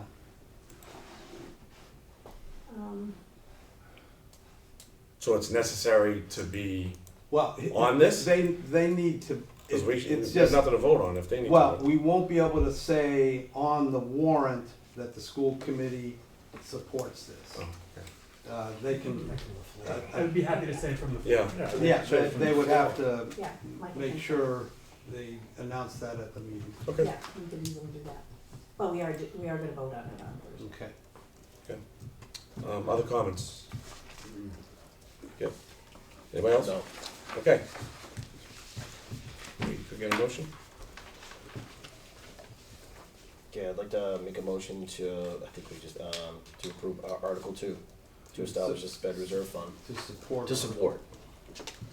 Article 2, to establish a sped reserve fund, STM 19-02. Second. We have a motion and a second. Further discussion? If not, all those in favor? Aye. Aye. Good idea, FinCom. Okay, Article 3. Looks like we have, the equipment and final, payment for the fire truck. Chairman Dovey? We didn't have a problem with this one, we voted unanimously to vote to recommend. Okay. All right, so any discussion from the board? No? All right, so if we can get a motion on this one? Make a motion to support Article 3, equipment and final payment of the fire truck, STM 19-08. Second. Okay, we have a motion and a second, and that's to support. That's who said that, right? Yes. Okay, I want to make sure. Discussion? If not, all those in favor? Aye. Okay, Article 4, utility vehicle, boat, and rescue equipment for the fire department. I know there's $75,000 out there for the purchase of this equipment. You know, I know this board heard from Chief Cudmore and from Chief Mitchell about the need and the request for the equipment. So with that being said, Chairman Doby. We had a problem with this one. First of all, we were under the impression this had to go through CIP, and I think I expressed that to you. Mm-hmm. We thought that we were bound to that rule, so to speak. The issue that we had with this, not that we did not support it, but we've not received any justification or additional information that we need in order to be able to understand. To that end, I have a meeting with the chief, both chiefs, on Thursday to discuss this. And there has been some talk that, from the police chief, Chief Cudmore, that he may not need initially the pickup truck. That he may have a vehicle to be able to pull the boat or the Zodiac, whatever it is they choose to get. Again, we are not in a position where we're saying no. We were gonna pass it over until the night of the fall town meeting in order to make sure that we had enough information to make that decision. Right. Okay. So for the board, so the $75,000 ask is for all this equipment. I think the problem here and the challenge is that to go to CIP, which is in what, November? December? I'm not. Yeah, something like that. In November, yeah. Yeah, so obviously we're. Before the budget process starts. Yeah, but, you know, they couldn't get anything on for the fall town meeting. So, with that being said, I think the real ask, as Chairman Doby had mentioned, I think the vehicle, I had a similar conversation with Chief Cudmore, and in all honesty, I did not have a conversation with Chief Mitchell today, but I think the real ask here is for the boat, all right, because the vehicle, there's something there already that is, you know, that can be utilized, right? The boat is another story, all right? We're talking about public safety, you know, with a boat that is a non-functional piece of equipment right now, right? So if we ever had a situation, and by the way, last year's situation where we did utilize that boat was in late November, okay? So we can argue that we're going into the winter, what do we need a boat for, right? But that's the answer, right? We're already seeing some warmer temperatures here. If we need a boat, we can't explain to a child's family that might be on the lake that, hey, you know, we can't have a boat because CIP couldn't vote it, right? So I think that what I'd like to recommend, Chairman Doby, is that we look at the boat. I think that is the real need here, as opposed to the, Well, we need a the trailer. vehicle. Yeah. Well, even that, I'm not sure that, Donnie doesn't have something. Well, to be perfectly honest with you, you know, we do not shy away from paying for things that, you know, improve public safety. And I'm not gonna tell you that I'm only going to consider the boat at this time. I'm gonna speak to both of the chiefs, and if they can justify it, then I'll go to FinCom and we'll have that conversation to see what FinCom says. Mike, what kind of time do we have, enough time to change everything? I just wanna make sure we don't miss the boat. Don't miss the time frame to, get this boat on. Cause that's my real concern. We need a boat, one way or another, we need that. Joe. Everything else, yeah, go ahead, David. So I recall that meeting very vividly where both chiefs were here.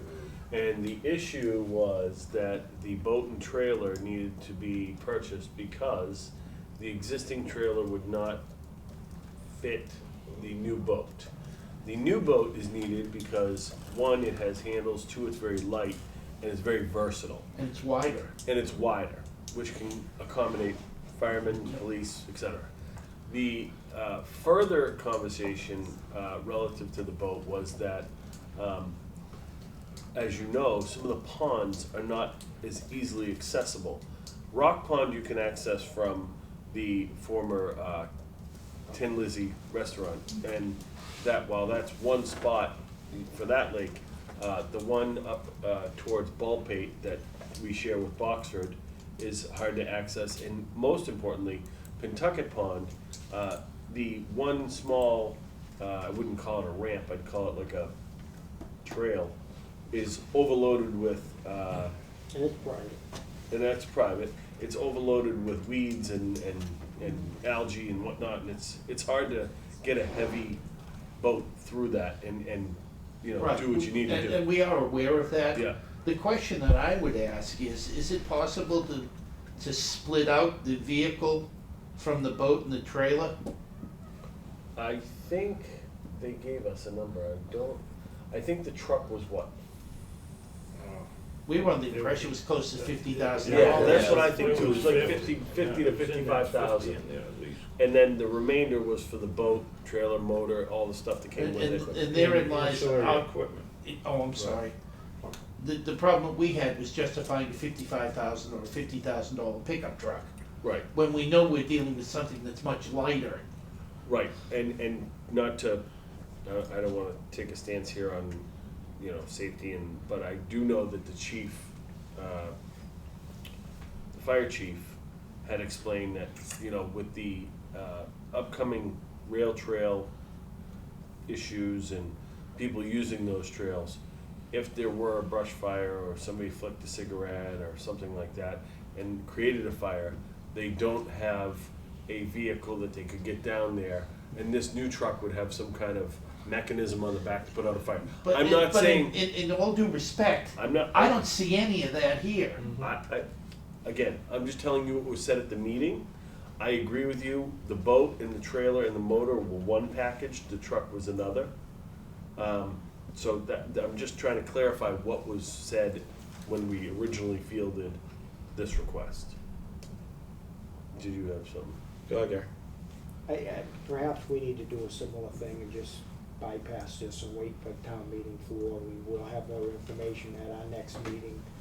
We know what's on the warrant, leave it as printed. Let both chiefs speak to it, and it will be decided by the townspeople. The motion may change. We may make a different motion that has just the funding for the boat, if that's what we so choose. I will say that I wasn't gonna support this because I also feel that it's a capital improvement thing. Now, if we're saying the boat is definitely a safety thing, I can see that. But I think we may just wanna bypass it.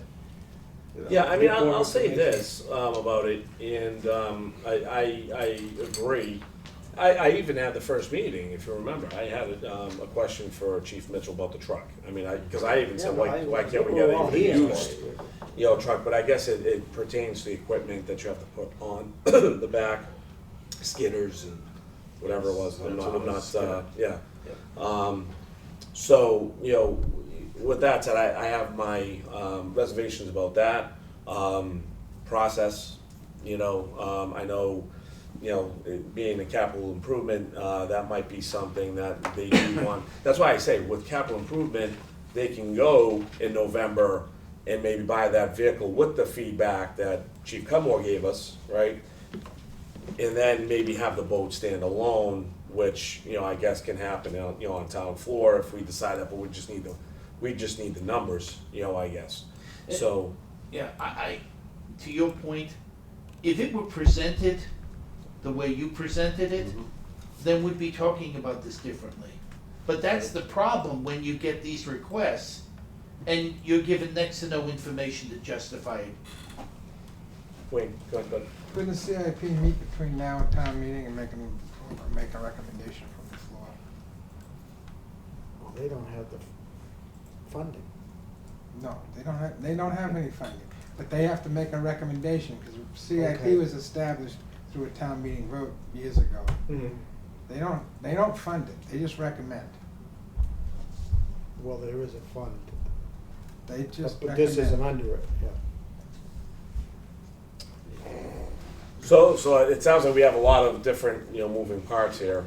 So, what do we, I'd bypass it. I hate to say this, but, I don't wanna take it off.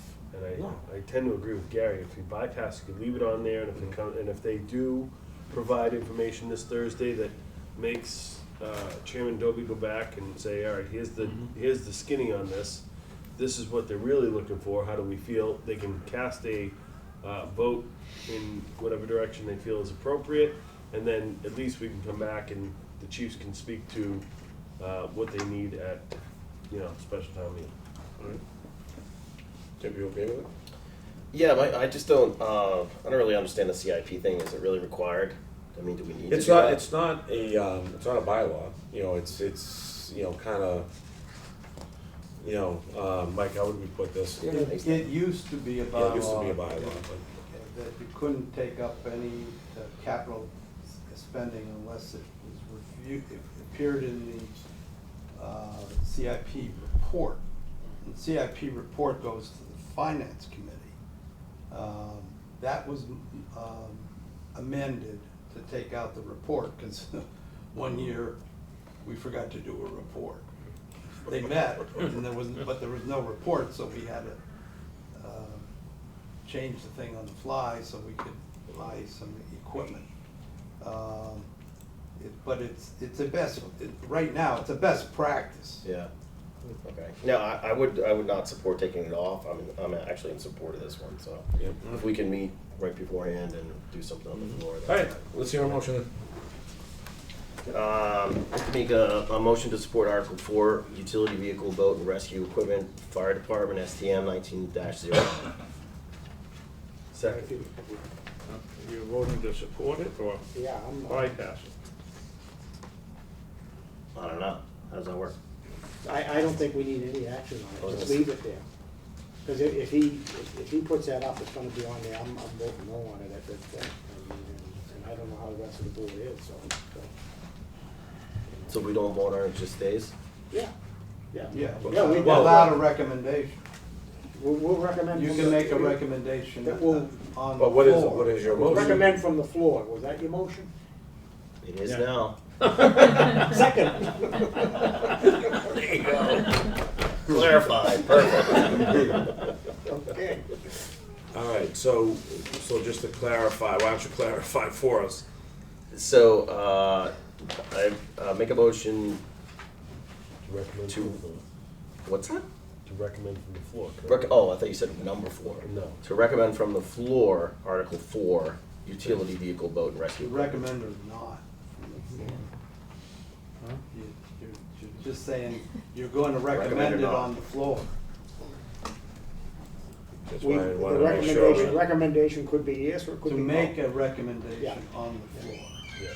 Okay, make a motion to recommend or not from the floor, Article 4, utility vehicle, boat, and rescue equipment. I seconded that. All right.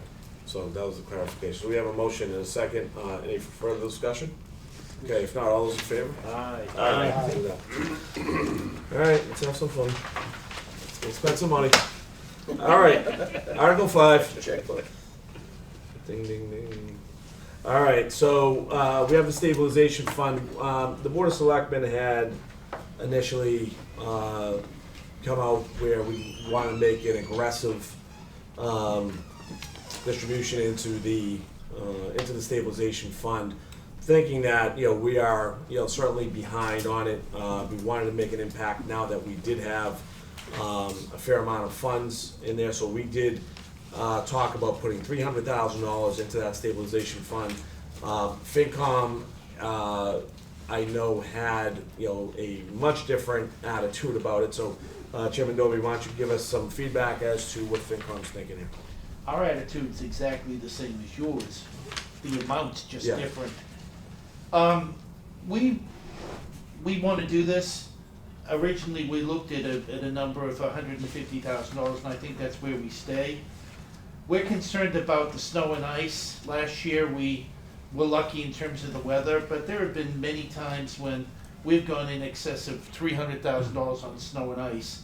So what we thought would be a better opportunity would be to keep the flexibility and keep our options open, so that in the spring, we're not looking at a huge deficit for snow and ice, and then if we don't spend it, we can put it back into the stabilization, or put it into the stabilization.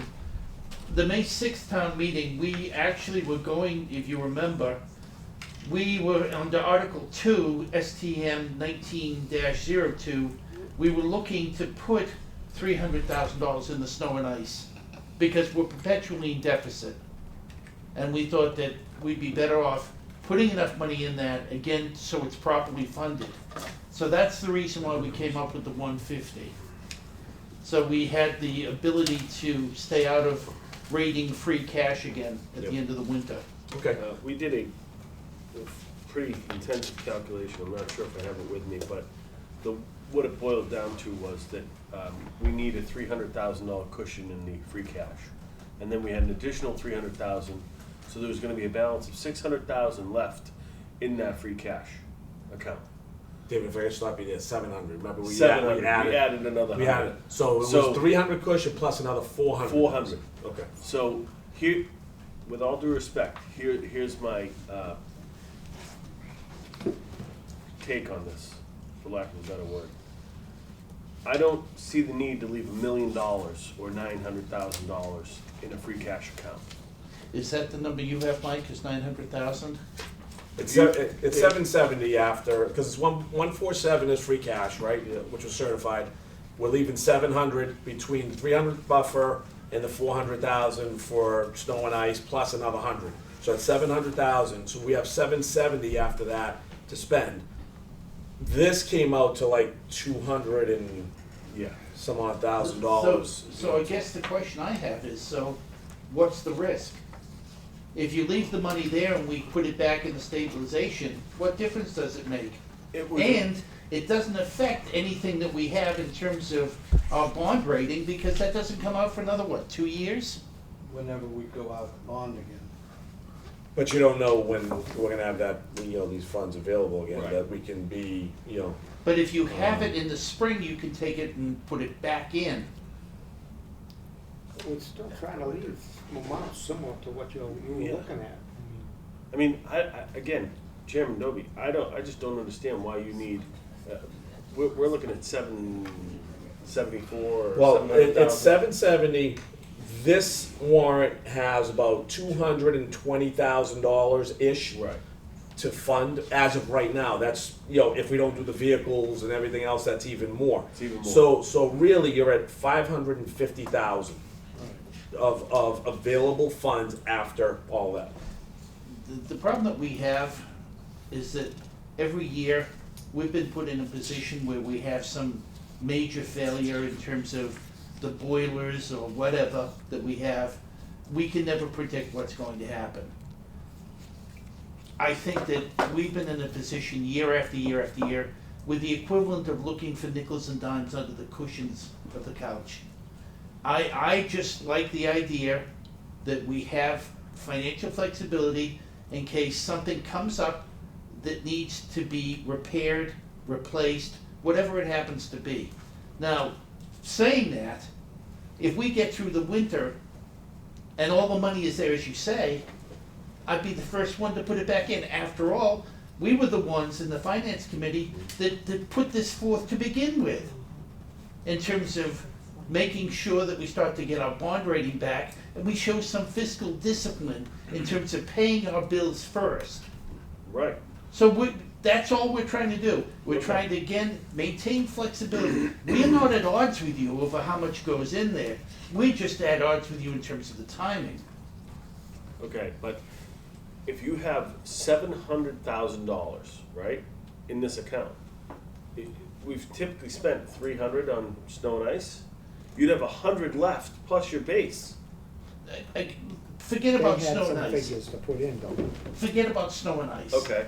Well, What's the matter with delaying it to give us flexibility in case there are some major issues that we have happen over the winter? well, if it's in free cash, it's easier to get to. And Only at how's, town meeting. Only at town only meeting. at town meeting? We're not having Right, another so one that's- until I May. understand, but you go down that road, right? And we've got a responsibility to pay back these funds and put the money back. I listen, I'll be honest with you, I put forth the motion to do this aggressively because I think it's what we should be doing. And we don't disagree. Okay? But we have seen far too many winters where we've had so many unexpected problems. I am not against what you want. It's again just timing. And I don't see the issue of delaying that to say next May, where we put the money back in. Well, I'm not in favor of cutting it in half. That's a lot of money. When you have $700,000 in free cash, after all the money, and we're going to potentially cut the truck out, which is another $50,000. But we haven't as of yet, and I didn't Nope. say we would. No, I didn't. But we don't know how that's going to play out. Is my point. And I'm not playing hardball for the sake of playing hardball. Nor am I. I just, I don't want to be too lackadaisical in our approach to putting this money back in these funds. And if it's not 300, 150 is not, for me, I don't know about my fellow chairman, 150 is not going to cut it for me. So if you'd like to talk about another number, let's do that. But I don't want a horse trade. All I want to say is that you know what we want. We want to maintain as much financial flexibility as we can. We are more committed. We're more committed than any other board, any other committee, in terms of having these funds funded to begin with. Okay. We were the ones that came up with this with Mike. Right, and I'm not disagreeing with that fact. All I'm I'm just concerned. Now, if you want, what would you obviously wanted me to make an offer? It's not my place to make an offer. I'm not asking you to make an offer. I'm just telling you, from my own personal perspective, that 150 for me is I'm not saying yes to that. That now everybody else can say what they want, and it may not matter a bit, but Ultimately, the townspeople are going to decide the question anyway. Yeah. All we're doing is voting to recommend or not recommend. Right. Hi, gentlemen, why don't we have some other folks chime in here? Doug, you have, Well, I don't like the idea of having $900,000 in free cash. Why? Because money lying around causes licking chops. So, It's true. He's right. and I'll back off and Mike has some stuff he wants to talk about. Yeah, I recalculated. We've got 1.4 million, take away the 300,000.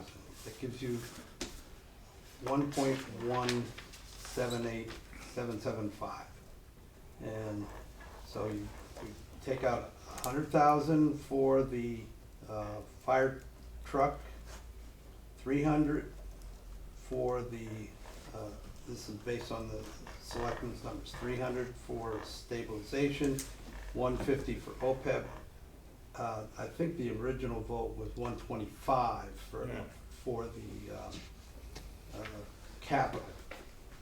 All right, that leaves 505, 775. Now, if you, we're still talking about the rescue boat, and that number was originally 75,000. That takes us down to 438, 775. And out of that has to come snow and ice and fund the Speds. sped.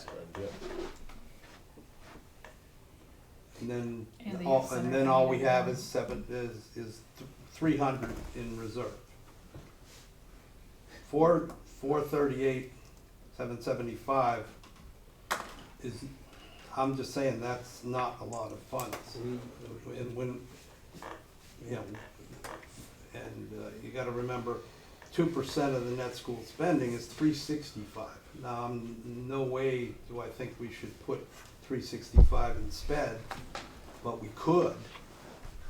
That's the limit, the high end. And we could have another $300,000 snow and ice deficit. So. Right, so if you add 75 to that, that brings us over $500,000 to 513. Yeah. So the middle between 150 and 300 is 2.25. How's the board feel about 2.25? Going once, going twice. Well, I don't know. I seem to, I don't remember, because that's an entirely different article, but there was the OPEB one. I didn't remember us agreeing on 150. Yeah, I think that was. I thought it was 3, 150, and 1. You actually, according to this, you started off with 382, 775 for some reason. Yeah, because that was the leftover when we did the Yeah, math. and that's. And we what- took it down from there. And you, because we and didn't Mr. really- Twist stated it's in our minutes to take 25 out of capital and the 82, 775 from the staff fund, and, Put that back in. yeah. Now, So the bottom one of 125 went to 100, and the top one of 387 went to 300 even. Now, if you did, Mr. Chairman, if you did 2.25. 2.25 rather, thank you, and you did the 150 and the 100, you'd add 75 back in. Yeah, which brings us to 513. Right. now. We're not necessarily adding 75 back in. We said that that would be a decision that would take place on the night of the fall town meeting. And that based on the discussions that we potentially have on Thursday with the chiefs, FinCom may even recommend the whole expenditure of 75,000. That will No, be we're approved. saying we're gonna No. come off of 300 and to 225 in the Okay. stabilization fund. Yeah. That's that's the difference. The 75,000. Yeah, it has nothing to Maybe do we with. come okay. off of 300, we go to 2.25. You take that 75, we leave it in free cash. All right, just so you know, Mr. Twist, those were the numbers that Mike had discussed with us. Mhm. That's the reason that I was looking to be a little more conservative. Yep. I don't know if you watched the last meeting, I was also clear that I'd like to make sure that we do everything in our power not to have another increase this year and give the taxpayers a break, which we haven't been able to do for quite some time, given the fact that we've been able to, you know. This one-time deal, what we're looking at, we may never see again. Right, so why And- not? And, well,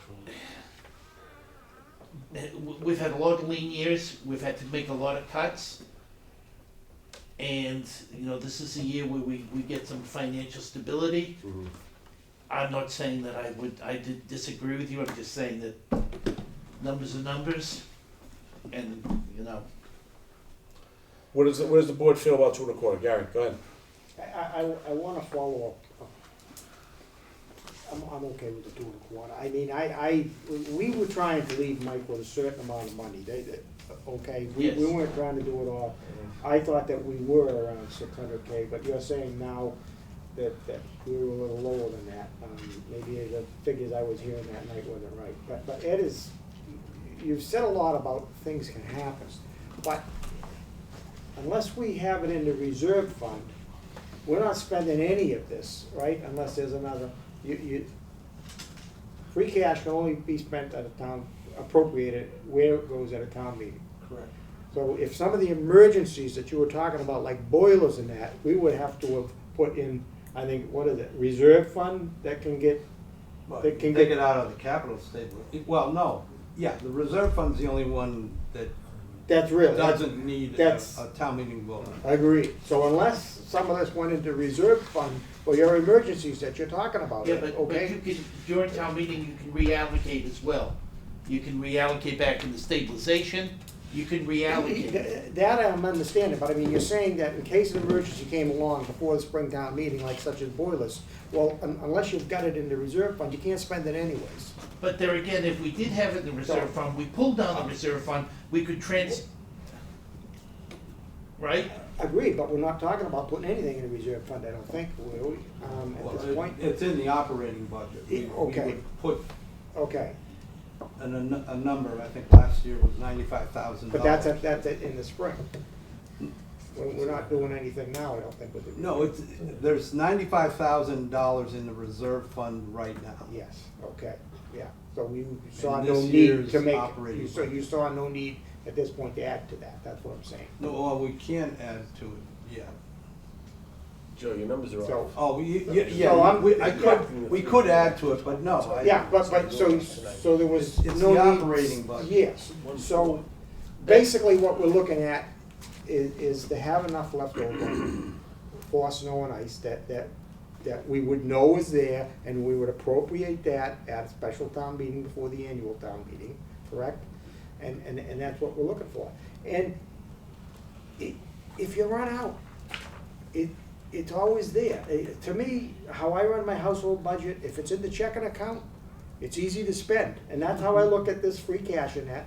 And it's sort of like what Doug said. If you put it in the savings, well, I'm not so likely to go there and take it out of the But savings. Gary, But you just- can. you And just we, said- if we put it in, okay, we could always, if some dire emergency happened that you needed 500,000 for some emergency, that's what the stabilization fund is for. Right, but you're trying to grow the stabilization fund, not raise it. And starting with 1-1. And the point is. But that's what it's for. Exactly. And it's for the But there- town. But there again, you don't. I did that already. You don't look at it that way, you look at it as a last resort. I just told you how I look at it, that's all. And that's fine, I'm not gonna argue about this. This, you decide what you wanna do, and the FinCom will decide what it wants to do. Yeah, I Hey, think we Billy. just wanted to make sure that we had enough to fund the sped fund and could maybe put some more in the stabilization fund in the spring. Just so we knew what we were working with. That 300,000 you're talking about, that you took out at the beginning, that's the money we have to have in free cash. Right, which we did this match the last time. Yeah, we did We that. took that off the top. So then when you're left with $400,000, and then plus 300, that's 700 grand. Really. Right, but it's really only 400 grand because you can't spend 300 grand. No, those numbers are already off. Yeah, Mr. so Here's then what it we're comes down saying, to we're the coming 400. down. Mr. Chairman, I think. My numbers were right, the first time. Mr. Chairman, I think Yeah. we've spent way too much time on this, particularly on something that we all fundamentally agree on. Well, I mean, respectfully, I'll disagree. I think this is a big deal, because, we both have, the point we have to do the right thing. There's a lot of money we're talking about. So I'd like to come to, I think, I have a feeling, what my board, would rather do. I think that meeting in the middle, is, we're negotiating to a middle. I think Well, that's, no. because 2 1/4 is fine with me. Right, I'm not gonna negotiate because you're the guys that are gonna do this. All we're gonna do is recommend it or not. So we So, also want you to know that we take your feedback, and we're not just gonna discount it, that's what a discussion is, right? And, with that said, you made a lot of good points, we understand them. And again, if we have the middle, it's 2 1/4, right? And if we come to 2.25, I'm happy with 2.25. It sounds like my board is as well. We leave, it's not a terrible thing, we leave a little bit more in free cash either. So, but with that being said, Okay. if we have to vote on this, you know, what are we thinking? Well, we can do. Well, I'm getting, you know, I'm assuming the 15, because we've already chatted about that. If that was approved, then that would go to, 15? for the, you know, GYCC, if that was approved. I'm just trying to go through all these Well, warrants. that's part of the, I know, that's why I'm coming through. I had to put that 220 in there already. That's part of all these. I know, I'm trying to go back and make sure that I've got. All right, you know what, why don't we'll move on from Article 5 for right now, and this board will kind of take it up later on. All right, Article 6, Capital Fund, same thing, you know, We had approve suggest. So you're okay with the 100? All right, That was so, unanimous. all right, do we have a motion then on this one, please?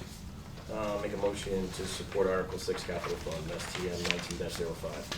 Second. Okay, we have a motion, a second, any Do you wanna discussion? put a fund in, an amount in there though? Was that? Do you wanna put an amount in there? There is. Yeah, there is. Oh, okay. He's saying yes, it's written. Okay. That's written, yeah. Any other, discussion on that? Okay, all those in favor? Aye. Aye. All right, Article 7, We recommended 6-0. okay? So they're in agreement on this one as well, so can I have a motion, please? Make a motion to support Article 7, other post-employment benefits trust fund, STM 19-06. Second. Okay, we have a motion, a second, discussion on this one? Okay, if not. Well, like I said, I thought we had agreed on 100. Doesn't matter. That was for the cap fund. Yeah. 150 for this one. Was it for 150. OPEB? Yeah. All right, thank you. Gary actually was pretty. Any other discussion? Yes. Just a comment on this. Yeah. Your bond rating will increase because of contributions to this fund also, Mhm. almost as much as stabilization. Yeah, I mean, you know, which is great, and again, it's mentioned that, you know, our bond rating won't be looked at, but again, it's it's good practice, you know, we're certainly behind on this, so, to be this aggressive, I think is a nice step, so, I applaud it. It's good, yeah. very good. Any other discussion on this? Well, just remember that once we start receiving that local excise tax on retail cannabis sales, we had voted for 3 years to put that into STAB fund, cap fund, and OPEB. Not open. Yes, we did. The remainder Yeah. would be to put in Well, OPEB. Yeah. well, yeah, that was agreement. All right, so, all those in favor of this one? Aye. Aye. Aye. All right, fantastic. Article 8, We voted to pass over on that at the Yep. point, based on the information we had or lack of information. Yep. We've had a lot more information tonight, and I think that we're going to vote on that one the evening of the town meeting. okay? So for this board, you know, we do have 45 in it with the notion that anything that is not utilized will go back into free cash. It's just more of a security than anything else. So, does someone want to make a motion on this one?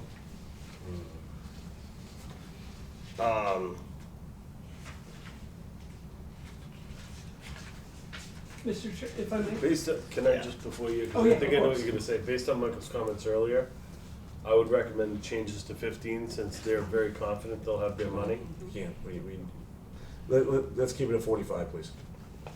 That's how it's written. If For I right now. may? Yeah, go ahead. Comment.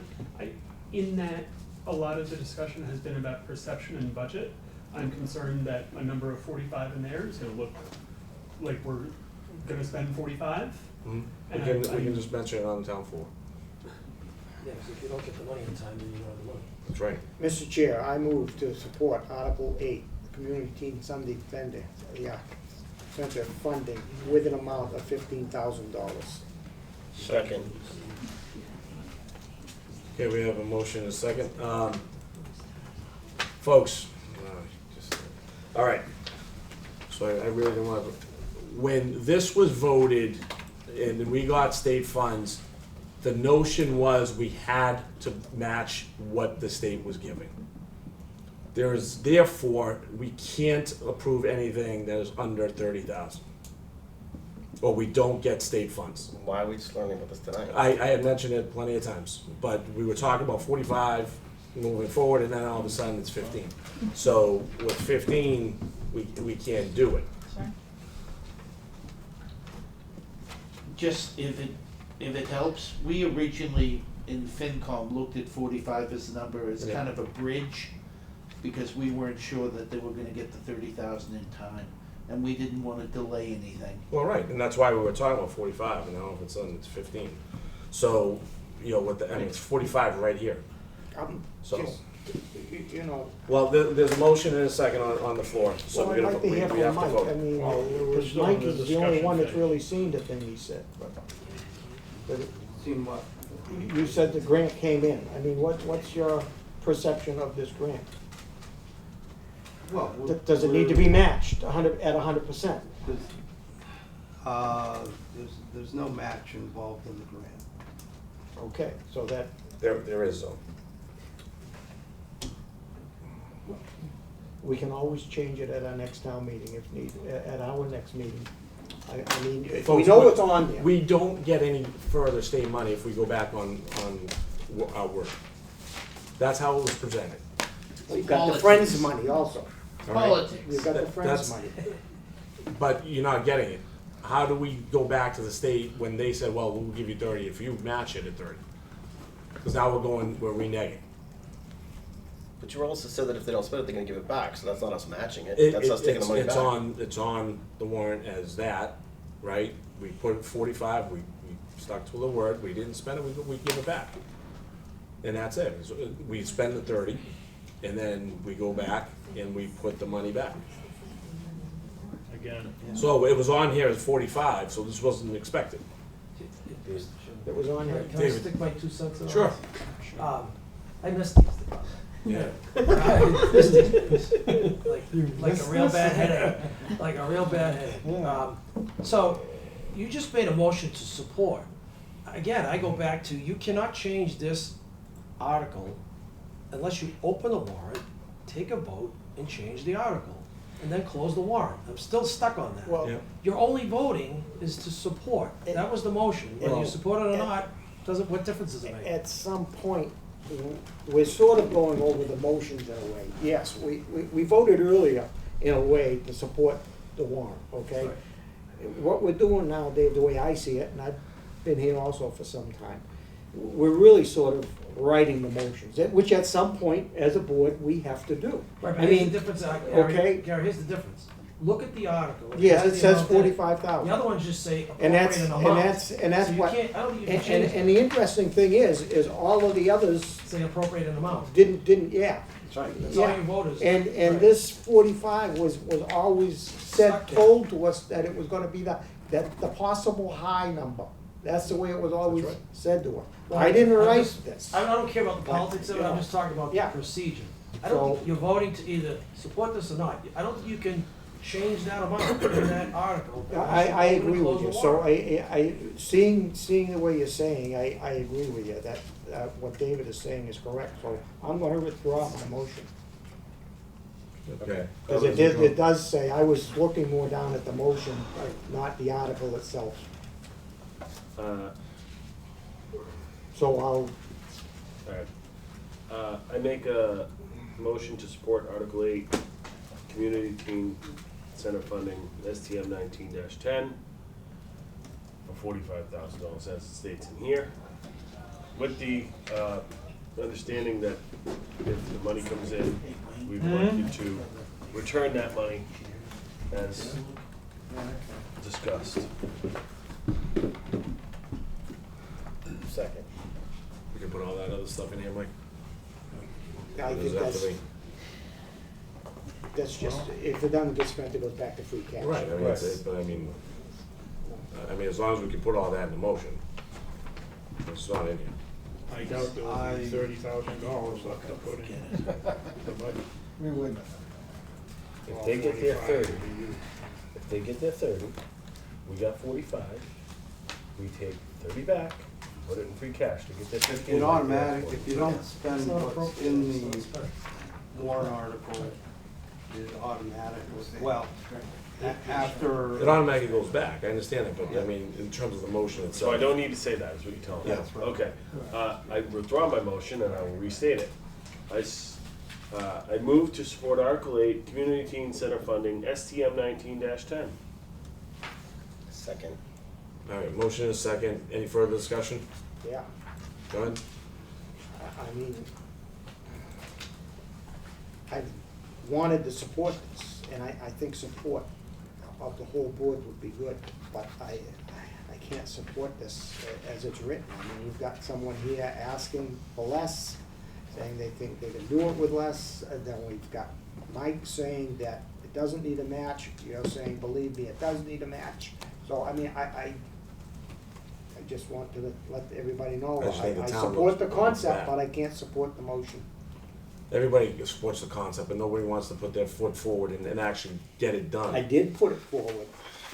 All right, we have. I don't think that's not fair. It isn't. That's not fair. It is very fair, because I don't know how many times when everyone is, in favor of the thought, We but. just want to do it the for right way, Joe. Kip, for 45, We can have we an have opinion on $1.4 this. million in free cash. Looking For charge. $45,000, it's not a lot of money, especially when the 30 is coming back. It's not a lot of money. So if you either are for it or against it It's not at true. this point. So, well, listen, whatever. All those in favor? Aye. Okay. Hold on. It's not. Are we No. Are we going one down Joe, the we get a line? No. We get a Whatever. vote. We get a vote. Fine. That's fine. Relax. I said all those in favor. I heard you guys don't want it. No, Nobody I'm in said favor. that, Joe. Calm Nobody down. said All right. relax. Guys, whatever. You said aye. Aye. Aye. Then what are we waiting for? We're going in order here, aren't we? Can we No. think about No. it for 2 It's seconds? not a roll call. People can think. It's a voice vote. I didn't know there was a time limit. How long do you need? Do you need a half hour? Yeah, maybe I do. All right, half hour it is. Being ridiculous, Joe. You've asked for one vote, you need to ask for the nays, Mr. Chair. Aye. Gary? You've heard the ayes, are you asking for the nays now? Nay. Nay. All right. Article 9.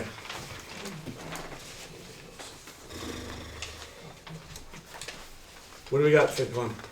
Pass it over, it has nothing to do with us. Okay. Yeah, Palmer Lane. But will this be voted on though at that night? Yes. Yeah. Yes. Well, I think it should also, don't we have You have- communication in here? You have to sign the layout tonight. Yeah, so we have communication from the planning board for us to accept this. Basically, sign the layout Yeah. and accept this, yeah, so just wanted to make that known for the process. Mr. Chair, I move to accept Article 9, street acceptance, Palmer Lane, as printed. Second. Further discussion?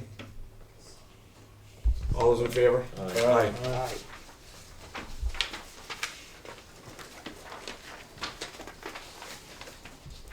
Article 10. Has nothing to do with FinCom, we pass it over. Mike, this is a new one? What do we have Yes, this one? this came in, the very last minute. It was part of the approval of the CBS, special permit by, planning board.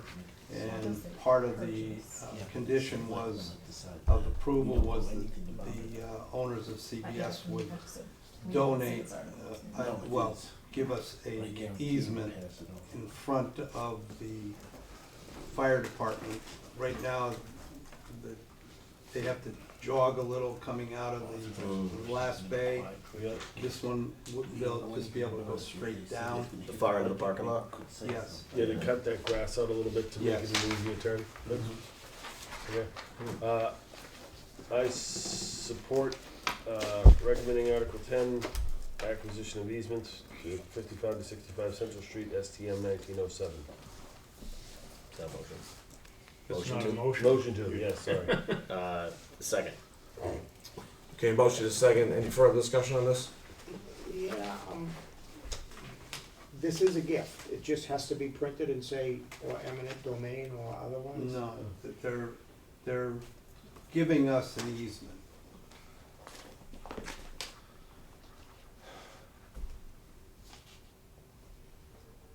Okay, so why do we have to authorize to acquire? Because both parties on an easement have to agree. If I give you an I easement, guess what I'm saying, well, so why all the other stuff, eminent domain or otherwise, in terms of, you know? that's the legal garb they make you put in there. Yeah, okay. Yeah.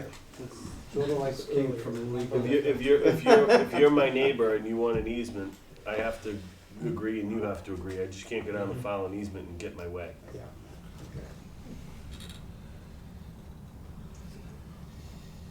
Okay. Anybody else? Next. Any further discussion? Okay, all those in favor? Aye. Aye. All right, we gotta go back to, staff fund. I don't think you need me for that, you're gonna do what you're gonna do. Yep. Gentlemen, it's been fun. Thanks, Ed. By the way, congratulations, nice to meet Thank you, nice to meet you. We'll see you shortly. Yeah. When's your next meeting? Okay, nice to meet you. Nice to meet Night you. at the town Talk to meeting. the phone. Yeah. That's usually when you come in the steel meeting. Well, you don't, other people do. Good stuff. That's good stuff. Have a good night, everyone. Take All right, care. Ed, thank you. Take care. All right, what does the board wanna do with this one?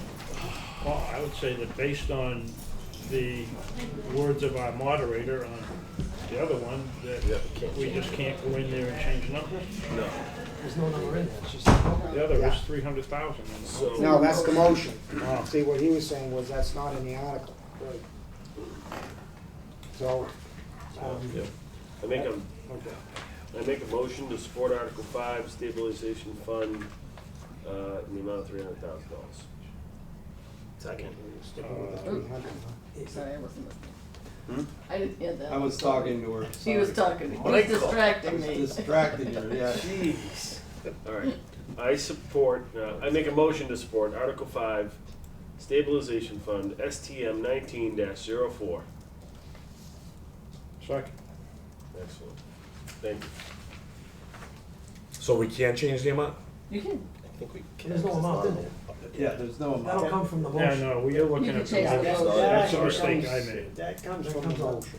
Right. The other That article makes had sense. the actual money in the article. Yep. This one just has it in the motion.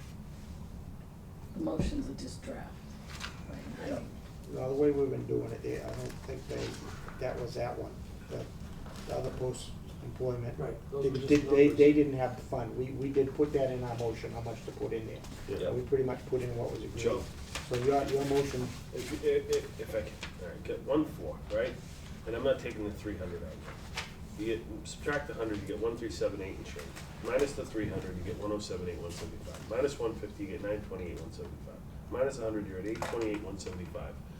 Now minus the 15, which is what we anticipate really being the cost for the GYCC, because their 30 should come in, okay?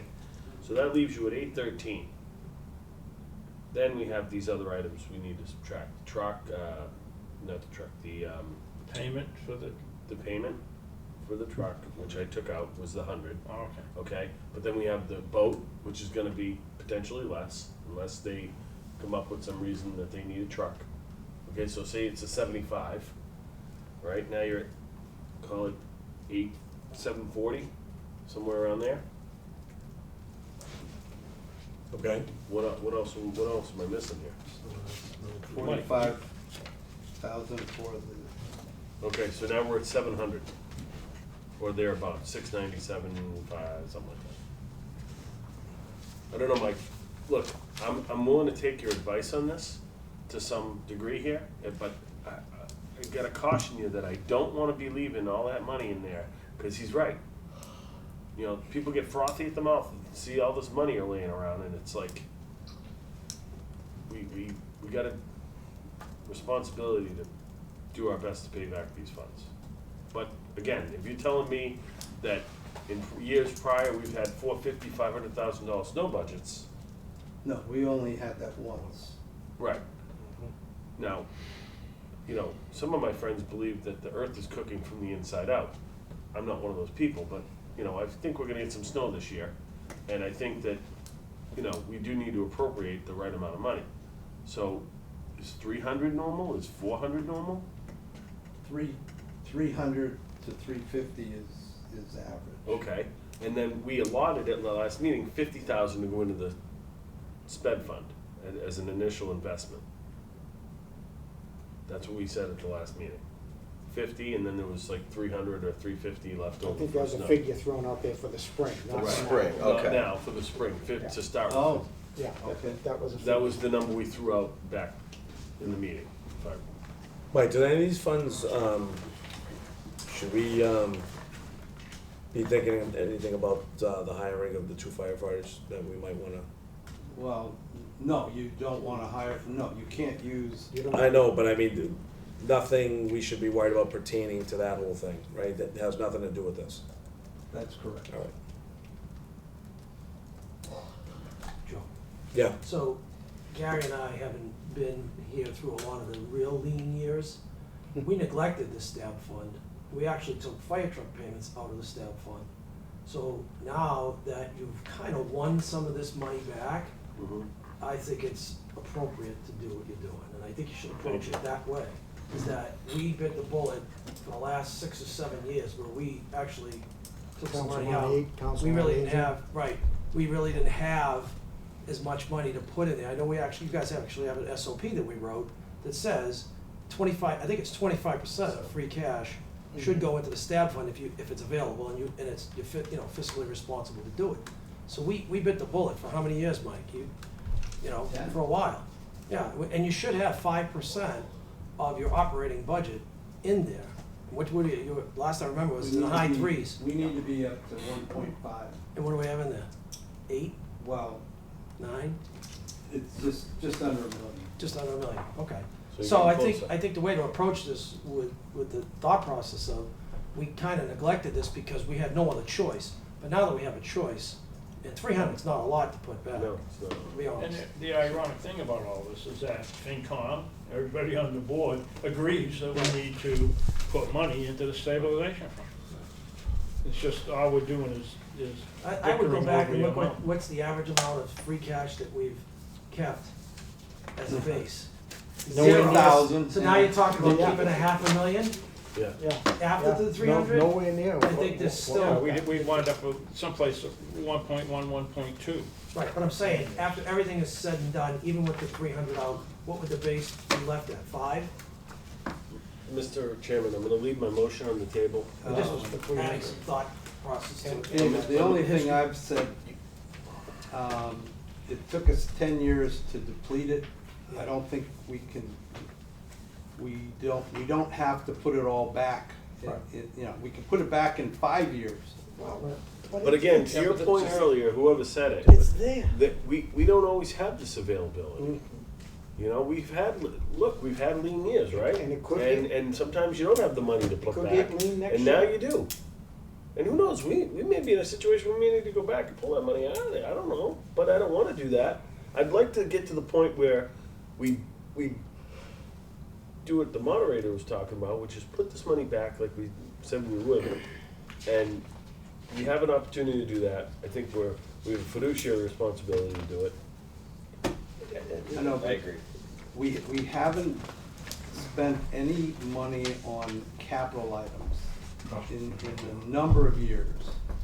And the last time we did spend money, Peter bought 2 dump trucks at $75,000 a piece. They're coming due, Come and do for, replacement. $1.5 million. Because we bought 2 in the same year, which was really bad. You know, you don't do that, but his trucks were so bad, we bought 2 or 3 10 years prior to that. And so we were creating that, we're just repeating that problem over and over again. We really should have spread them out over a year or 2. But I'm not saying he needs them now, I'm just saying they're coming due. And so are other capital improvements. What was the total free cash? Before any of the deductions, what was total free cash? 1.4 million? yeah. 1.47. 1.478175. 775. 775. See that? Get myself $600. If I could Mm-hmm. say something. what a wonderful problem to have. It is. So it's 25%. We're sitting here. 350? It's, We're not Okay. used to it. I'm in my 11th year, and it's usually been, as David said, the opposite. You know, and we can say, yes, we don't have to put it all in, and we can, and we know the Moody's downgraded us a little bit, but we've also fiscally, to what you're saying, Mike's saying, we should have 1.5 in there. And if we've got an opportunity to get close to that number, we ought to be taking that opportunity. Mhm. And I think the motion is perfectly fine at 300. I thought we were gonna come in at 225. I'm thrilled that you kept for the 300, and that's what I wanna support. Do we already have a second on this? Yes, I thought you Yeah. did. Didn't I second can't it. remember. Oh, okay, that's good. Okay, so we have a motion to second. Any further discussion on this? Okay, if not, all those in favor? Aye. Aye. Aye. Okay. We'll keep it at 300. Good.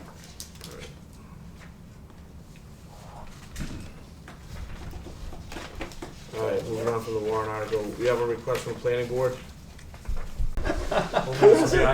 Only 108, Charlie? That's what the battery says.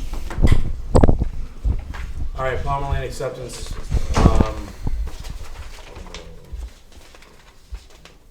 I have a letter here. It says, at the September 25th, 2019 Planning Board meeting, the board voted unanimously to recommend to the Board of Selectmen the following. Palmer Lane be considered for a public street acceptance, and for an article to this effect be prepared for inclusion in the 2019 special town meeting warrant, which we've already approved. So we're really here, Mike, just to approve the layout, correct? Yes, And we're supposed to approve the layout without actually seeing it? that's it right there. No, but so no map or anything like that? No. Alright. So just That's do good. that job. Well, I Yeah. trust the planning Okay. board Yeah. in that. I move to, nothing gets by them. I move to approve the layout of Palmer Lane as a public town way in order that Palmer Lane be laid out as a public way in the location shown on the plan entitled Definitive Subdivision Plan, quote-unquote Palmer Lane, a public lane serving 4 single-family residences, Assessors Map 10, Lot 15, 210 East Street, Georgetown, Mass, dated February 2016, last revised 6/23/16, prepared by Civil Construction Management, Inc., and recorded with the Essex County Registry of Deeds in Plan Book 455, Plan 80. Second. Nicely done. Okay, we got a motion and a second. Discussion on this. Welcome Anybody? aboard, Palmer Lane. Yes. Alright. Alright, there's no discussion. All those in favor? Aye. Aye. Okay. So we can sign that. Yeah, I'm sure that is coming. Yeah, there's the letter. Sign your life away. Do we all need to sign that petition? Yeah. Oh, we all need to. Alright, we got minutes of September 23rd and executive minutes. So if we can take the executive session first. Let's see. We have executive? Yeah.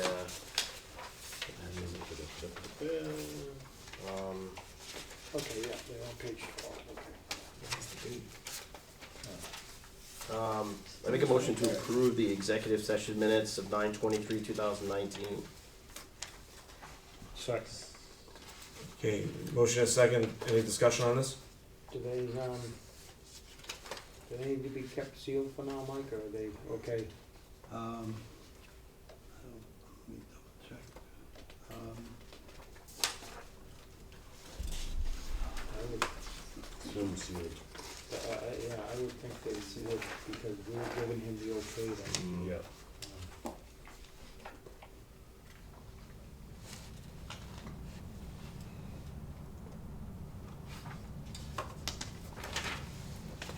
We're still in litigation, so. No, there's nothing that needs to be withheld.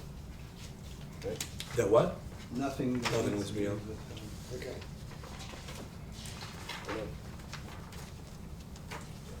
Thanks. Enjoy. Okay, I think we had a motion and a second. Yeah. Any other comments?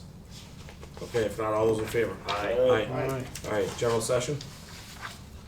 Make a motion to approve the general session minutes of 9/23/2019. Second. Okay, any discussion? Okay, all those in favor? Aye. Aye. Mike, anything on the town administrator's report? No. Nothing on the, on National Ave for right now? No, I'm still waiting for legal to do the, Still doing that? study, the, Title? title study. Yep. All right. Is that it?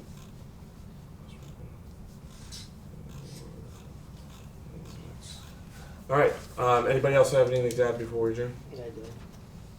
You do? Yeah, Go I ahead. attended, last Friday, I went to Linfield and attended the MMA legislative breakfast. And they presented some things, there was a $35 million going out in grant money for clean water. I questioned what that was about, whether that was for clean up storm drain water or drinking water. They were gonna get back to me on that. And also, I just brought up about small towns needing help going forward because of just things that are coming up with public safety, mostly the fire department. You know, new trucks sometimes don't even fit in old buildings and things of that sort. And how the state does not give you a lot of help there. They can help you with libraries, they can help you with schools, and evidently, I didn't get the numbers of what's coming forward, but there is legislation going forward that MMA is supporting to try to get some help. And knowing that sometime down the line, we are considering we may need to do something over there at the public safety building, if any of us can perhaps reach out to our local legislators to find out more about that and tell them that we could certainly use some support there. Because if we could get some matching funds in the future, it certainly would be good, and to know that somebody else is also pushing that, so. And down there in Linfield, they had quite a nice layout of this, where it was. I don't know if anyone's ever been there, Walnut Ave. Yeah, Market Square. Yeah, they said they were pulling in, I think, the figure I heard was $19,000 a month in taxes from it. And it was really a nice looking area. That was the old golf club. Yeah. Okay, anybody else? Yeah, Sunday I attended the Jeannie Geiger Crisis Center walk. It's a walk designed to raise money to help end domestic violence. I was there in attendance since I'm on the board of that outfit, and alongside was Lenny Mira and Representative Kalkorse, as well as the Georgetown Dentistry office in town, so they were there in support. So thank everybody for coming out for that, and everybody who supported me on my walk, and it's great to see those guys out too. Okay, anybody else? No, Done? I'm all You good? All right, so we got, our next meeting is scheduled for October 21st, at 7 o'clock. So if there's nothing else, if we could hear a motion to adjourn, please. So moved. Second. Okay, we have a motion, second. All those in favor? Aye. Aye. Aye. Charlie, thank you very much. Again, we Charlie. appreciate Thanks, it. Charlie. Good night. Good night.